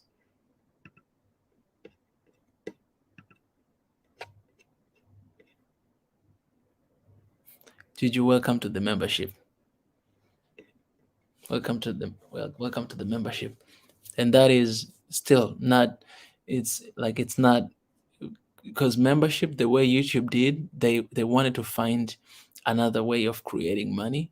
so they came with membership and super chat. So the amount of YouTube that, I mean, the amount of money that YouTube gets from membership and super chat, it's a lot. It's a lot. And it's kind of like, so a lot of people, they were questioning. That's why we came with platform like Patreon, because a lot of people, they're questioning that, should you really, there's a lot of YouTubers who are saying, no, you know what, don't do that. Don't do that. But for me, I'm like, you can do whatever that you want to do. If that you do it. If Patreon you do it. Oh yeah, Jonathan, he said, if you click see perks, it will take you to a page that has upgrade button. You saw that, Ezra?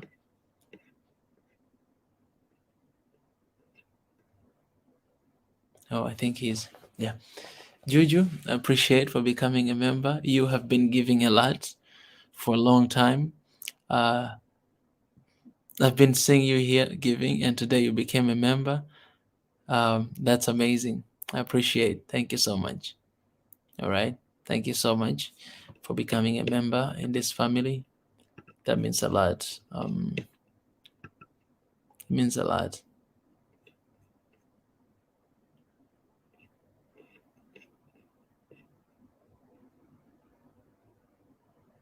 It means a lot. Yeah. It means a lot. I'm grateful. I'm grateful for you guys.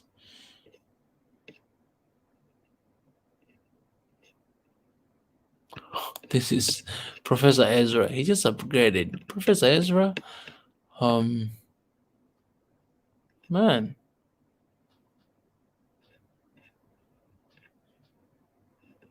Come on now. Come on now. I appreciate, brother. So I was trying to do the upgrade. I was trying to do the upgrade on what they call on my phone. But on my phone, where he says, where he say go to the perk, blah blah, that kind, you click it, there's nothing that it takes you. But on the desktop, so I'm doing this membership. So I just signed up for a membership. Yeah. Just sign up for the next level of membership. But I'm gonna keep the other membership going. So there's $2.99 and there's $5.99. That's why I saw you became. So I was like, this is not upgrade. This is like the new one. So I'm having two membership. I'm two members. So I'll just keep it that way. I appreciate, brother. Whenever I get a chance to upgrade, so I'll just upgrade that one too.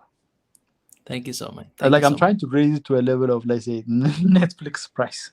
The Netflix is $13.99. So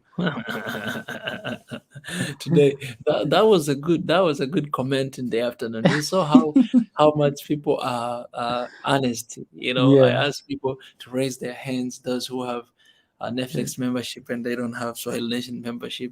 Yeah. I know.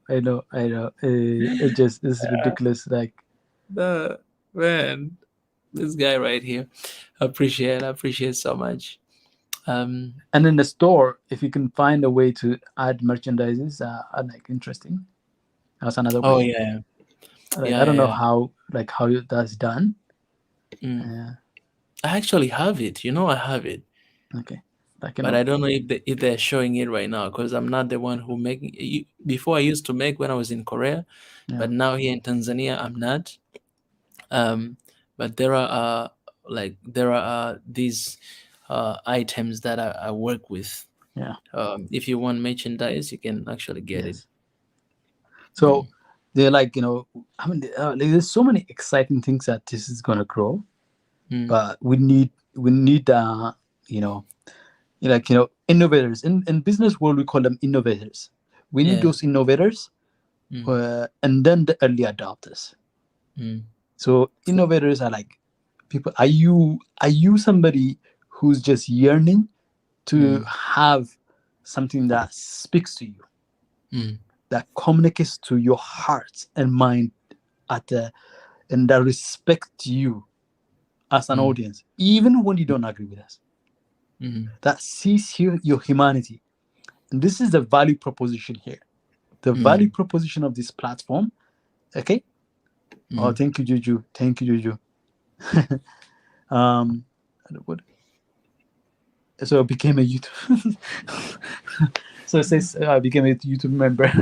Yeah. So I can't communicate properly. So my app here, my phone doesn't know it. Professor Sedeke, he's Hey, Sedeke, MBA. my second membership is for everyone who cannot. Oh, Biggie, I think that's Biggie. Biggie is right there. Biggie is like the top. He's like he's untouchable. He's untouchable. Do you know that he's like a partner? Like he's like partner. Almost like 40% of the membership earning, and then that's already taxed. Like it's already like what do you call? YouTube is already taking some money out of that. So you can imagine. Anyways, well, what like if you're looking for somebody, if you're looking for a platform, okay, if you're looking for a platform that speaks to you as a human being, beyond your race, beyond your tribe, beyond Senegal in the house. From Nina, guys. Okay, who's Senegal? Okay, they're saying Senegal. Okay, my brother from Senegal. You're not from Senegal. I'm proud of you, my brother. Senegal. Okay, okay. You don't mind. Senegal is also here. So, so the point I'm trying to make is that if you're looking for that platform that really speaks to you and respects you and values you, that's what we're trying to build. We are putting together with duct tapes, with whatever, but what Mika is leading, his leadership here, is putting together, stitching together the platform and the place and the space that has been denied for you for decades. You've been denied your voice. We're trying to build that here. I'm here supporting Mika because I believe that's what he's doing. And so, like, if you cannot be a member, subscribe. If you cannot subscribe, just like one of those things. Okay? If you cannot be a member, like, be supportive, comment, suggest, come live and have your ideas. If you cannot do the things that would say support the fundamental basic framework of the work that Mika does on a daily basis, come live and have your ideas heard. When your ideas are heard, somebody say, oh, wow, I share that view. I share that perspective. So, Sadeke, I'm signing up. The second membership is dedicated to everyone who cannot sign up. Who cannot sign up because of financial regulatory stuff that, especially in Ethiopia, where you cannot use credit card and debit card outward. The only transaction is insulated inside the country. Like, I'm signing up for that group of people. Like, I know it's not a lot of money, but like, just as a symbolic gesture. So I will have two membership. One is just personal. The other one is just saying, you know what? Even if you cannot be a member, I'll be a member representing you until you get to the stage where you can be a member. So if you can, so this is what we're doing. This work here is about giving you a platform that you've never had. So are you an innovator? Are you an innovator? That means, do you like problem solving? Are you a critical thinker? Do you always feel like you have a voice, an idea, but nobody gives you, a second and a moment to hear you, to make your voice be heard? It's not just about crisis right now. It's beyond that. So if you are somebody out there who feels like there's something in this platform that connects with you, take that step. Take that step that you can take. Not things you cannot do. If you cannot be a member, just like. If you cannot be a member, subscribe. If you cannot subscribe, come whenever there's a chance for live stream, and where Mika gives out those StreamYard links. Come, go for it. Say your piece. I don't know if any one of you have heard many of our shows where you have Niger on one end, and you have what's the name from Kenya, I think, on other end. Mwende Tezi. Mwende Tezi on the other end, and Biggie in the middle. That is it. Like that is we comfortable with that. We're comfortable with that because the diversity of the voice out there is just, we want them as represented. Niger will fight with you and tell you that the number one thing that you should be thinking about is security. One day he will say no. He will say no. The number one thing you should be thinking about is producing enough food to feed ourselves. And that's it. We are okay with that. What we do here, we find a way to build bridges across those things. Oh, Biggie's here. Biggie, I missed your call because my battery died. So thank you for coming. Absolutely. It's just like incredible day, Mika. I just want to say thank you so much to stand all the way covering 2 rallies. I mean, Israel, thank you so much. You did. Hey, we're using everything we got. Yes. You're talking labor, you're talking about working, there's a lot is happening.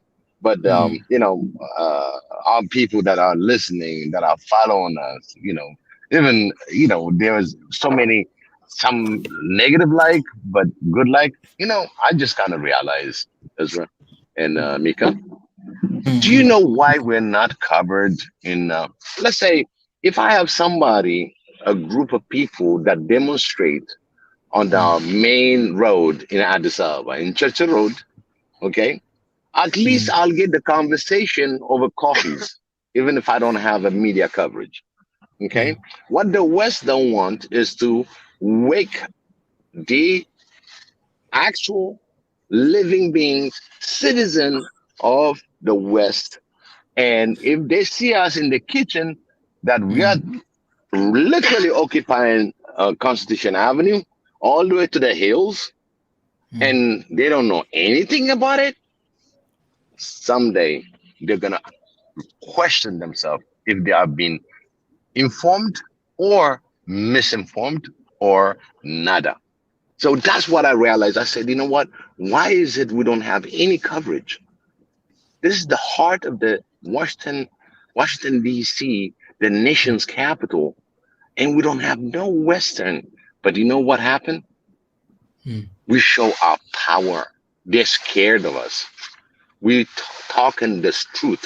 The truth we're asking. Because every single moms, when they lose their children for a war, and specifically on those wars in the past, they're going to start asking, wait a minute, Ethiopia and Eritrea, all right, they're questioning my government. I'm a taxpayer, and I have somebody that occupied Constitution Avenue with all this 10,000 group in San Francisco, in Atlanta, and the normal citizen don't know anything about it.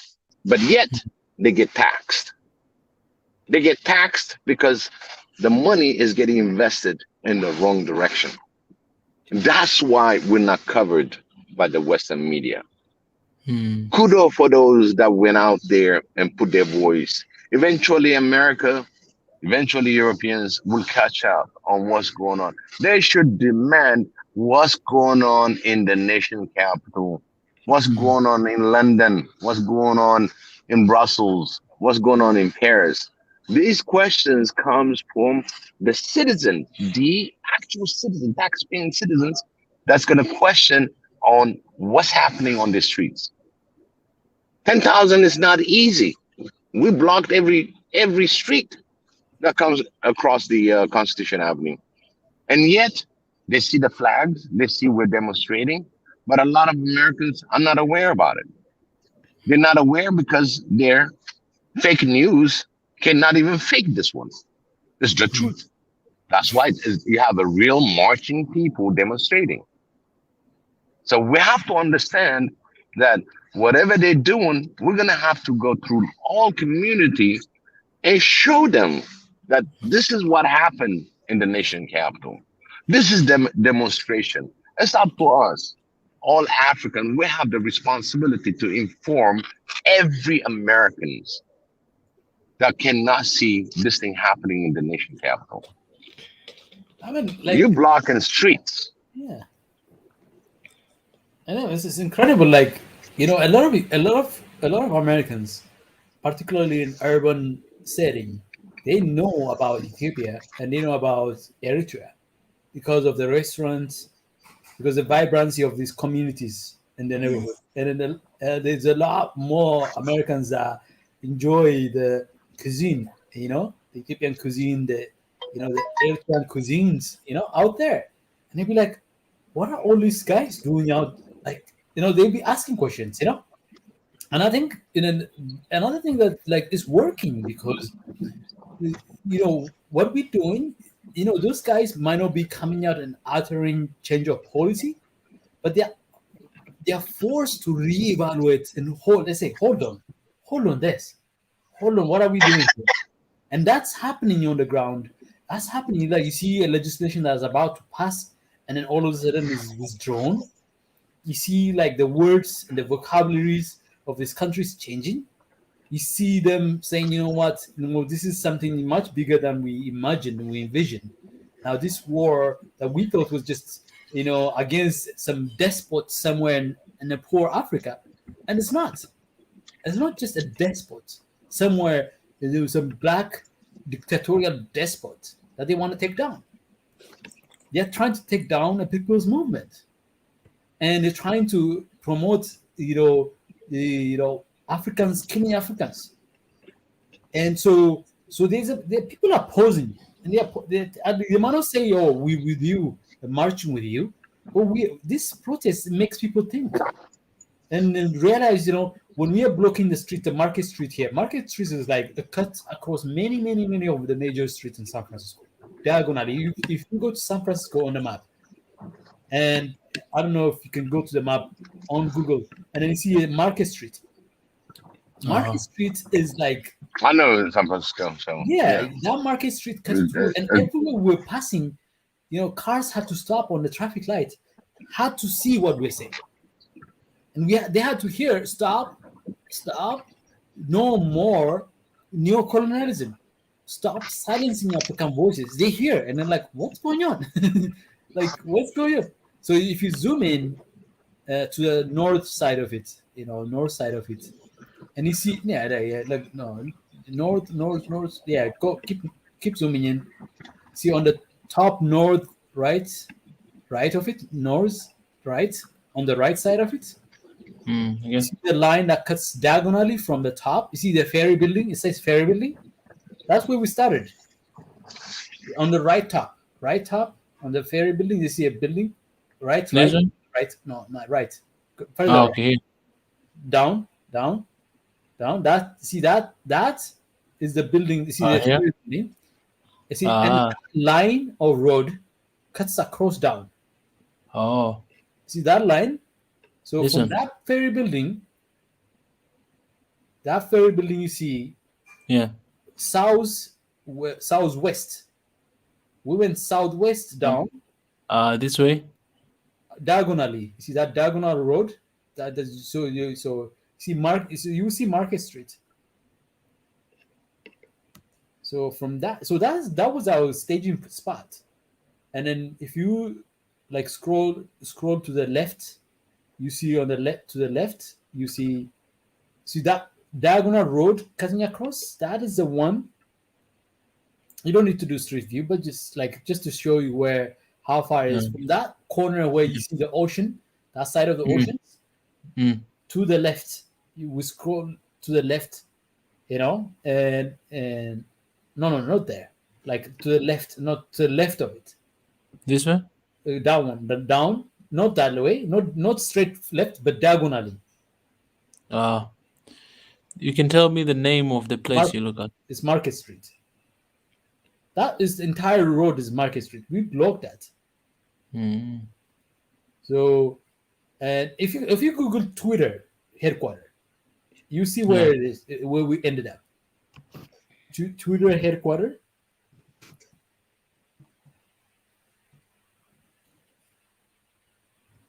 The map on the map, yeah, mapping. You see that Twitter headquarters? Yeah, see yeah. that right thing? We came diagonally from like, so you see that? See those blue signs? Those are signs of like public transportations. So Yeah, these are- all the way from there, we came down to that point. From here. From there down that way. Oh, Every okay. stop, there's traffic lights going north and south. They had to stop because the traffic like for the police and traffic police, they'll stop. They'll stop the traffic for the moving protest. So we move down the road, and it's downtown. There's a lot of businesses. There are a lot of people just seeing it, and like people standing, waiting, and taking pictures. Like, oh, what's interesting.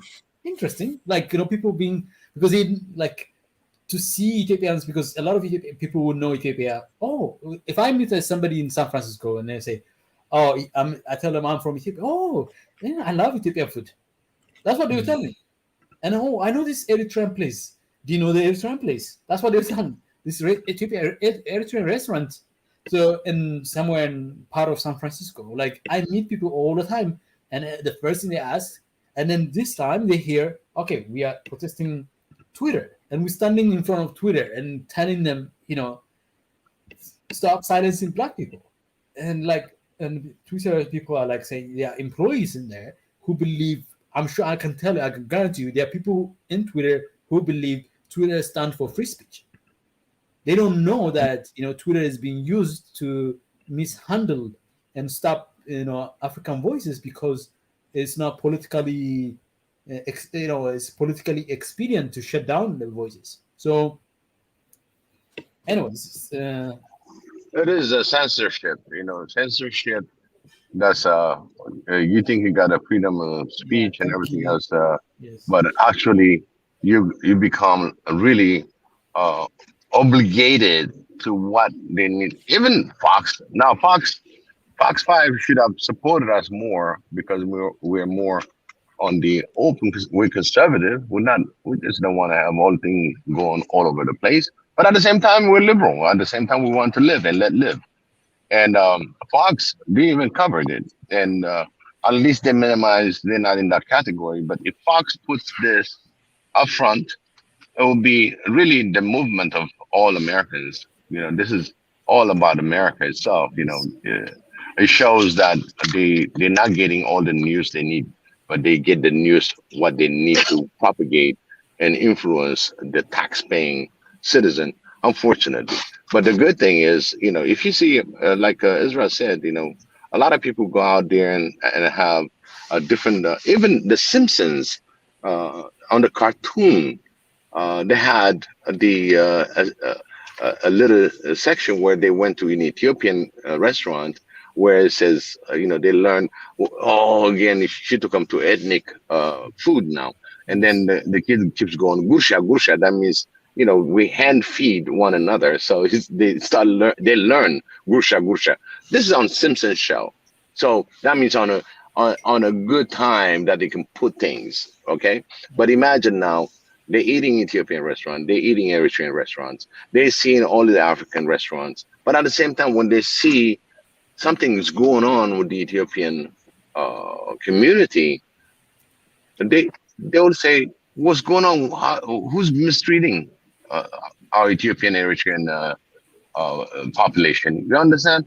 It becomes really galvanized, where they're going to start questioning on what our question is. That is really, it's not just in a blanket Western, but at the same time, each American's gonna be asking, what happened to my kid? I send it to war. To bring what? Okay, Iraq, a world mass destruction, never been found. But yet, a lot of Americans died for nonsense. So that would strike up a conversation, a sword conversation, because, a lot of mothers lost their kids.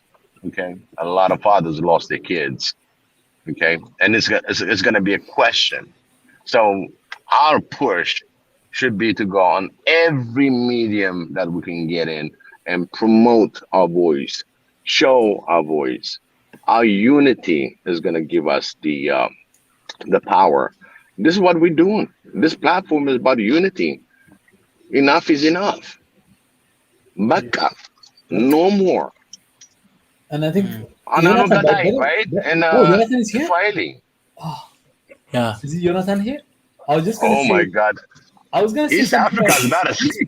So by the way, Yeah. Jonathan, my professorship is a term of endearment the platform gave me. So I don't have academic credential, but I think you have an academic credential to be called professor. This brother is professor, is real professor. So I think this is the time to call you the brain, Mr. Ezra. Instead of being a real- called the professor.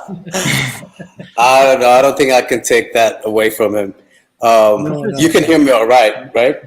Of course, Professor. Welcome to the show, Professor. Thank you for all your Well, doing. first of all, no, I have to first of all thank the whole entire team. I was saying to you earlier, I've been on since, I don't know, this morning when you started live streaming, and I definitely saw Biggie's coverage of the DC protest, and of course Ezra later on in San Francisco. And I have to tell you, Mike, I didn't even have dinner. Oh my God. Yes, I didn't. So, no, I have to thank you guys. I think for a lot of us, and there's hundreds, I'm sure, today, that what you guys have been talking about for weeks now, it's the complete silence from the mainstream media has kind of led us into this space that you guys have created. And I think that's how most of us have found you. And so I have to say thank you on behalf of everybody that's been watching you guys, and the debates that you guys have with the others that are usually on the show. Very, very, very productive conversations. We don't get anywhere else. So thank you is what I should say mostly. Thank you. Thank you. Thank you, Professor. Professor Jonathan, please, you got to come, because we believe the voices, the diverse voices that we have are not even enough to cover the depth and extent of that untapped voices that are across Africa and across Ethiopia, across there's so many dimensions that we can cover. It's just, we won't have enough place and enough space to do it. So every possible angle that we can look at our Africa condition and our Africa aspirations, our One Africa project and movement it cannot be enough. We can never say we have enough because Yeah, and what I've learned in the last several weeks since this whole situation in Ethiopia, and it's not the first time, it's been going on for years. But the kind of war that we're fighting is not a physical war only, but as you know, it's the war through media. But it's something that I'm noticing more and more is in the area of academia. I'm sure you've seen a lot of these academic discussions that have been happening in some very well-regarded universities, both here in the U.S. and abroad, and it's kind of shocking to see. And I think we all in academia have our responsibilities to kind of balance that out with some truth speaking. So I will tell you that I'm working on that on a constant basis. So and I'm sure in the coming weeks, I'm sorry, go ahead. No, just to share with you, and Mika will tell you this too. But thank you, Arya, for the support, super chat support. We appreciate that. But just to give you a picture, a sense of where we want to take this, we want to take this platform to a level where we cover like 24/7 and different languages and African voices from different perspectives, from culture to history to aspirational things and then everything in between. So we are just at the moment at that stage where I'm from a business background, so I will look at it from a business perspective. We're looking at it at the early stage of the product development, where we're looking for innovators. We're looking for people who are like on the cutting edge, who are hungry, yearning for something that like breakthrough ideas, breakthrough perspective that you hear it and like, oh wow. The other day I had from the Mozambican guy that Mika had. I'm like, I didn't know you can think it that way. So I want to So we're looking for that kind of work at this early stage to build up the necessary kind of what you call the critical mass to tip this to the next thing. And even though Mika is at the core focal point because this is something that he cares deeply about, but he's also working on building a team together so that we can make something that really truly sinks to our value, not just our words and ideas, but to even the way we think, the ethos of Africanness. So anyways, I just wanted to lay that for you since you're here and since you're already a member as well. And I just wanted to lay that for you a little bit, kind of like the layout of the vision where we want to take this. Yeah, I've been listening to you guys talking about this for the last, like I said, several weeks. Hence what I said, you know what? I need to become a member at the least and support them to realize that, because there is definitely that missing, I don't know what you want to call it, because one thing that we all have to realize is we have our local, national news channels or what have you, but they seem to be very focused on one thing only, which is understandably about their nation. But this whole idea of this Pan-Africanism, which is so important, and that's the kind of platform that you're creating here. So I say bravo about that. And I'm excited to watch you guys grow. And I've already told several people, and they've subscribed at least, so that's good, right? That's amazing. So definitely, I'm all about it. Thank you so much. Thank you so much, Professor. Professor, just call me Nathan. Yeah, we can call you Yoni, right? Dinner is fine. My name is actually Nathan. It's just Nathan, so you can just call me Nathan. That's perfect. Oh, Nathan. I don't go with that. It's Nathan. Nathan. You already have a Nati out there, so you already have a Nati. So we got a Nati. No, you already have one, right? Yeah, that's right. So we got we'll Nati. just stick with Nathan. That's why you better be professor. Anyway. Professor, what are you teaching? I do public policy and public administration. Oh, so I'm in the political science department of my university currently. So that's what I do. Then we need this is right up my alley. Definitely. You absolutely. Yes. Yeah. We need you here. Yeah, it took me a while to come on. Yeah. But I wanted to see what this is all about first. But I see that you're consistent, and it's a safe space. So it's a safe space. That's why I'm here. I think, to me, the way I see it is we're kind of leveraging, to put it in a business way, we're trying to leverage the African unity on a much more compelling ground, which is publicly, a political force that emerges out of the waves that is generated from the ground up. People just say enough of this laziness and corruptions that really mark a lot of the African sad political space. But we don't have to be a political force by itself. We just want to make sure the waves comes up so powerfully from the ground up that you can't say no to it. And then of course we're hedging this as a way of telling the Western powers, you can't go too far with this. Whatever you're thinking, hold on to it. Hold on your horses. Think twice about it. There are voices out there. You don't hear them, but they're there. They're thinking it. So if you go any further, it gets deeper. It gets worse. So the better approach is to have dialogue, discourse, and let's debate it. Let's debate whether if you claim you're not neocolonialist, come and debate us. We will have our backing, our data. So that kind of elevating the discourse to that level. And anyways, I'm preaching to the choir here, by the way. So. No, and it's exactly what Biggie. I'm just going to keep calling you Biggie. What he was talking about earlier, which is so true. I think there is kind of either at some point the reset point that specifically the United States has to take into account when you are maybe being silenced by the media, but when you're on the streets day in, day out, they kind of have to think twice about certain kind of policy that they have. And I think that is happening. There are things that I'm feeling a little good about. I think USAID is, for example, kind of trying to put a new team together. This is something I've personally am aware of, which is great. 'Cause in a way, even though they might not be saying it, I think it's a reset time for them. So we just gotta keep, screaming up and down, right? The streets. Absolutely. Absolutely. And what happened in DC today was very, very, very, very important. So thank you for covering it again. Thank you so much. I really appreciate that.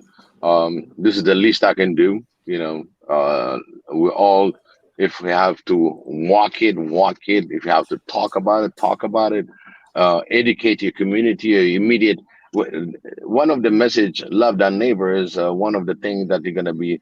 When you love your neighbor and you start talking, your neighbor can be really the true American, the West, and they will be aware on what you're doing. So you're creating a relationship, because this is the power that we've been given, because we are very humble. Look at the demonstration, the rallies, they're very peaceful. We're voicing just the way it is, peaceful demonstration. You didn't see us breaking things. You didn't see us rioting. We were really disciplined. And in fact, the way we're holding the lines, and when you have all these security, Ethiopian securities putting the line together, people stops. They didn't need a baton. They didn't need they didn't need any force or anything, but the minute just their word to get a good way of demonstrating. You've seen people, they really want to keep walking. They want to get to the Capitol Hill, but at the same time, we want to make sure we are a tight group. And that was amazing, the cooperation. In fact, you saw me maybe on a couple clips that I was breaking through that line just to make sure I'm covering it outside the line. And this was like the most impressive collaboration among us as African, as Ethiopian Eritreans, just really following direction. It's amazing, because the passion, the energy, once you get in the middle, you start getting dizzy, because everybody's shouting and you get radiated on high energy. You know what I'm saying? So it was really great. And Professor Israel, like you said, this platform, yes, all of us will get to know each other literally on what we're going to contribute to help other Africans, other Western medias, other Western, to hear our voice. And today might be political. Tomorrow we're going to be talking about agriculture. How can we help Africa on a better way to really feed ourselves, And at the same time, we're going to go to another mining. We're going to go on leadership, on what we need to address certain leadership. Listen, you're not doing right. We have the right to voice ourselves. And that's how we're going to voice it on this platform. So today's Eritrea, Ethiopia. Tomorrow is Burkina Faso. You got Niger. You got all these countries that are going through turmoil. So our focus is going to be multifaceted, at the same time to reach out each other, that we're showing unity. I showed you, I showed you some picture when a Sudanese guy that came in, we are with you, and he has his pamphlet shown to everybody. So it was great. That was beautiful. Really great. I share that picture on social media. But just quickly, it was really amazing to see the African Union flag up high today. I haven't seen it in past events, so that was really great to see the African Union flag. That was much. Yeah, that was beautiful. It's really nice. It's amazing. I want to give a chance to another member here, Malenga Msiska, and then we're gonna call it a night. Malenga Msiska, welcome. This is another member of Swahili Nation. welcome. You can have your time. And yes, Mika, thank you very much. Yeah. I appreciate you guys for the work you're doing to show up the support for the whole Ethiopia and the Africa in general. Because we need this voice. We needed this voice. And, I think this is our time. This is for our generation. This is the turning point. And I think also we this is the time also we teach our kids to show our kids that this is the way we need to stand up. We can't just give them history all the time, and then things happen, and we don't stand up. You see, and one day the kids, they'll just look at us and say, look, Daddy, you just talk, you don't do anything. You see, those are the things. Yeah. So at least what you're doing, man, you're doing a good stuff. You're doing good job, and all you guys, you've been on the ground there. You're doing good job. Yes, we're gonna have challenge. Yes, we will have challenges, a lot of challenges. And some of us, if we keep coming on this platform here, I'm sure we're gonna have a lot of challenge because we live here in the West. We might even get threatened sometimes. So those are the challenges we have to face them, because you have to fight it. We cannot just leave it and sit down and watch other people waiting. Who are we gonna wait for to do this job for us, to make the awareness or to teach our kids? So yeah, the platform really, it has opened up a new page really, and then it's up to us to take it further and to make other African brothers to know that there's this platform where they can share their problems, and then we can see how we can help from there. And yeah, we have to build up our own platform, because we cannot rely on this big media, because this big media, they are owned by only 5 families. And the same five family, they are the one who they give big fund to United Nations. I can give one example, is the CNN. The guy is Ted Turner. He's the biggest fundraiser for United Nations. You see, so the one who give a lot of money is the one who got to say. yeah. You see, so we Africans, we don't have any media. What is if we look around, we don't have any media. For example, I was watching what's this? CCTV. Instead of covering what's going on, the Chinese one, instead of covering what's going on in Ethiopia, they just cover 30 minutes or whatever, 45 minutes, and then they'll talk that, and then they move on to other international news, as if Africa is all about international news. Because Africa, we've got our internal problems we need to solve, but because that's not our channel. So at least this platform here is giving the voice to us, we young Africans. So we have to come out and give it, raise the issues and find a way how we can sort these problems out, and then see if our politician can listen. And so you're doing good job, and then don't let those other people who are whoever they're saying I don't know if it's because I join you on the middle where I find you're talking about the fundraising. I think some people maybe they're questioning how your money is used and all those kind of things. I don't think that's their business to worry about. And you always find people want to bring you down, and there'll be brothers who are gonna bring you down. The same African people, they're gonna bring you down, because a lot of them, they are working on these big media, and they are funded, or if they write one article, maybe they get paid maybe $250, something like that, or $500 for article, just to write bad about Africa, and they feel good about it. You see, they feel good about it, or to report something which is biased about, portray Africa in another way, not reporting the truth about what is happening on the ground. You see, so just for a few money. So they're gonna start attacking you, because now you're building this platform which is giving a voice more than what they can do.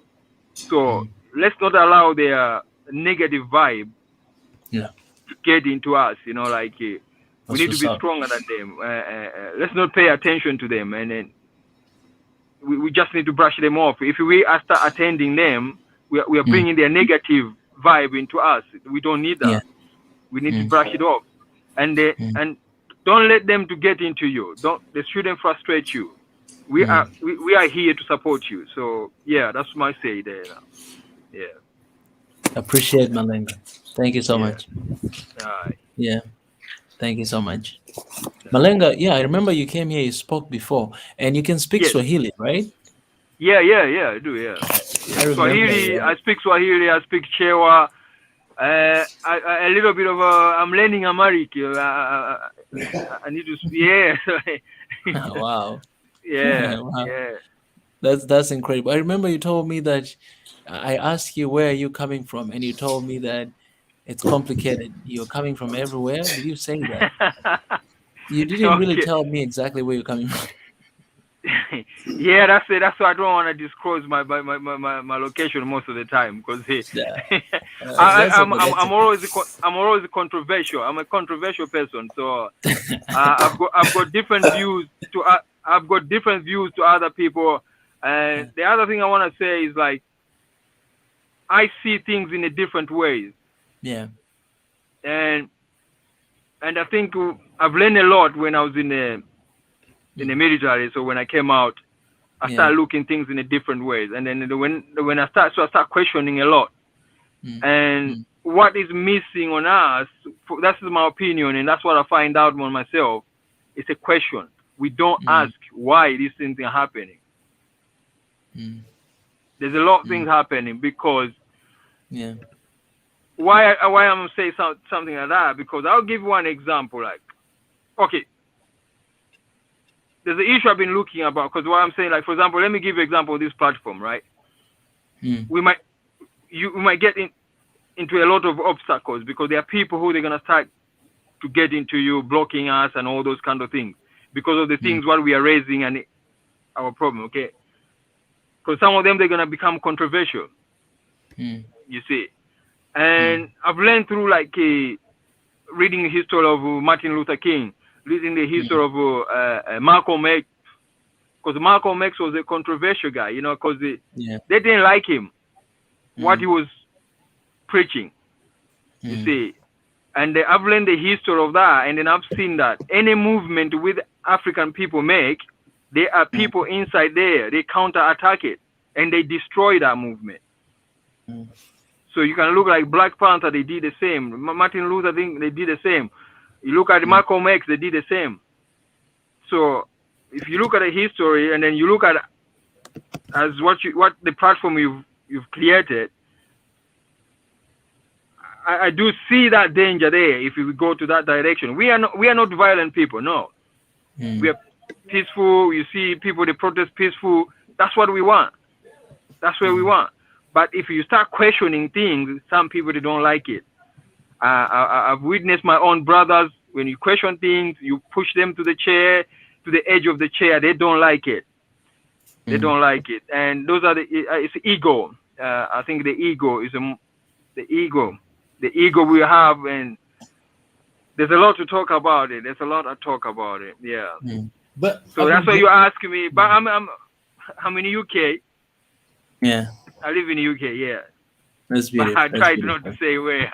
So that is no worries. No worries. Like I know Mika about to end, but I just want to say this point that, like, I think that there's a difference right now, in that, like, the extent of burden that Africans have to bear to keep the lights turned on, the lights of materialism, excessism, and power hungry, that, and then the destruction that follows that. The extent to which Africans can bear is no longer, like, I look at it from the Ethiopian perspective. Like, you have 70% of the population that is under the age of 30. And you have an economy the size that covers only like 20 million of, maybe best 20 million of the population can be, provided through the economy that you produce. It can't cover 70, 80, 90 million of the population. I mean, you got that. So what people don't get it, from an African perspective, the pressure is much more higher now coming from inside. The pressure of lack of opportunity, the pressure of lack of chance. So you you can't relieve that pressure through the tiny sprinkle of people that have to trek through the desert to go to Europe. It's not enough anymore. So we get into that stage where unless you step up and really radically alter the fundamental formulas that govern your social construct in Africa, you can't survive it anymore. You can't sustain it anymore. People will take the matter into their own hand. So we have to get to the stage. You know what? We like the 20th century methods are no longer working. So we have to, there have to be a paradigm shift. So it's not just even an elite group of people who are educated and smart, intelligent, or whatever, who have this aspirational of having this grand African continental government. It's more like the needs that are really on top of minds of average Africans, 1.3 billion Africans, and not just in Africa, across the world. That need, that internal inherent need can no longer be assuaged through these through trinkles and in a breadcrumbs. You cannot do that anymore. You give us $50 billion in aid and then keep us quiet. It's not enough. Government cannot stand anymore to do that. So the prices has gone up. The price of keeping Africans silent and quiet and then in their misery and their poverty is just that price is no longer $50 billion. It's $500 billion. It's $1 trillion. It's much multiples of whatever they're giving you right now.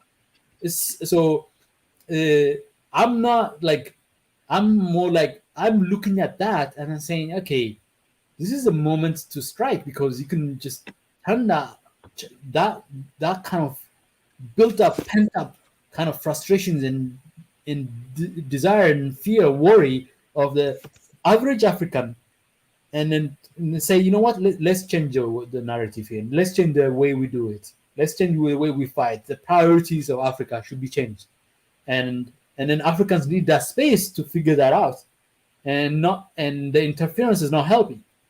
So the interference in Ethiopia, I mean, it's like these serious problems. The TPLF and then the current ruling party, they're dealing with serious economic issues that are really holding both sides down. And so when you have these outsiders catalyzing the crisis, what it does is just exacerbates and then makes it even harder and more complicated to resolve.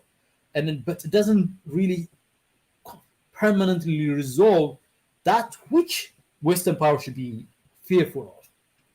That's what the issue is. The bigger worry is the 120 million people, of which 20-30 million is the only one that benefits from that tiny trinket called economy that you call. And the other 60, 70, 80 million people are just saying, you know what? Generations after generations after, we can't sustain it through just looking the other way. We can't sustain it anymore. That's the reading I had when I was actually working in Ethiopia for between 2013 and 2018, working in rural Ethiopia, working in urban Ethiopia, in young people I was dealing with. That was the urgency of it was so palpable, and you can't help it anymore. Appreciate, brother. Yeah, I think you should go to bed. Thank you for your voices, guys. Yeah. Well, I think we're gonna wrap up here. Yeah, I really appreciate guys for coming here. We can meet here again tomorrow 9 p.m. Which is today already here. We're always coming here, so please come and hang out with us. Your voices are really important. Anyway, have a good night and then sleep well. Don't worry about people who are trying to bring you down, brother. No worries. Put your high consciousness high. You know what I mean? Keep your vibration, your frequency high. That's it. That's what you need. Yep. Don't give them a room. Yeah. I second Malinga. I second that. Have a good night. And definitely what Ezra was just talking about, I hope something that we can dig into a little bit more next time. All right. Okay. Malika Manyara. All right. Thank you. Welcome. I love you guys and have a wonderful evening. Okay, thank you. Appreciate, brothers. I love you guys. All right, guys. Thank you so much, Biggie. Thank you, Ezra, for the covering today. Good job, my good job, everybody, all around the applaud. Thank you. Thank you. I appreciate. Love you all. Good night, Mika. Go to sleep. Good night. Good night. All right. Bye. Bye, Mika. I wanted to be the last one to say. Bye. No worries. Let me pray a little quick, and then we can leave. Okay. Yeah. That'll be nice. Yeah. All right. God, we thank you for today. Thank you for what has happened here today. It's very significant, and even though we might not see with our own eyes, but we know that something is happening in a spiritual world. So God, continue to be glorified through this platform and through each and every single one of us. We're here, God, to work for you. You're our boss. And we're here to just do what you called us to do. You gave us this passion long time ago. Professor Ezra, ever since he was just a young boy like me, he had this passion already. You're the one who gave it to him. Biggie, me, and other people who are coming here every single day. So God, help us to be faithful with that and to do as much as we can as long as we have time left on this earth. Thank you. I glorify you. In Jesus' name I pray. Amen. Amen. Mika, before you go, Jonathan just said at the last point, I raised the point intentionally for him, actually, so that you can hear it because of his political science background. I'm hoping that he will educate us in terms of how we should understand where is the pressure coming from, like for African leaders. Is it from outside or from inside? What is the dynamic of it? So it would be nice to cover that. That is a good question, Ezra. I think we can do that today, later at 9 p.m. Because there's nothing specific for today. Yes. Maybe we can discuss about that. And I hope, Professor, please make sure you come back today. Yeah, Nathan, please. I raised it actually intentionally, thinking about it. Because of his political science background. Because exactly, I have ideas, but I don't necessarily have substance sometimes. Yeah. But somebody with research background studies all the time. So we could do like so we can put it. What is the urgent matter that Africans actually asking for right now? What are urgent things? The political, economical, social things. We can frame it that way. But we will discuss it some other time later. You go to bed right now. Okay. Definitely. You send me the titles, what you're thinking of, and then we can do it later. Okay. And yeah, Jonathan, Nathan is hearing it, so I'm sure he's probably heard it. So okay. Appreciate it. Thank you. Aria, thank you. Yes. All right. Thank you, Good brother. night.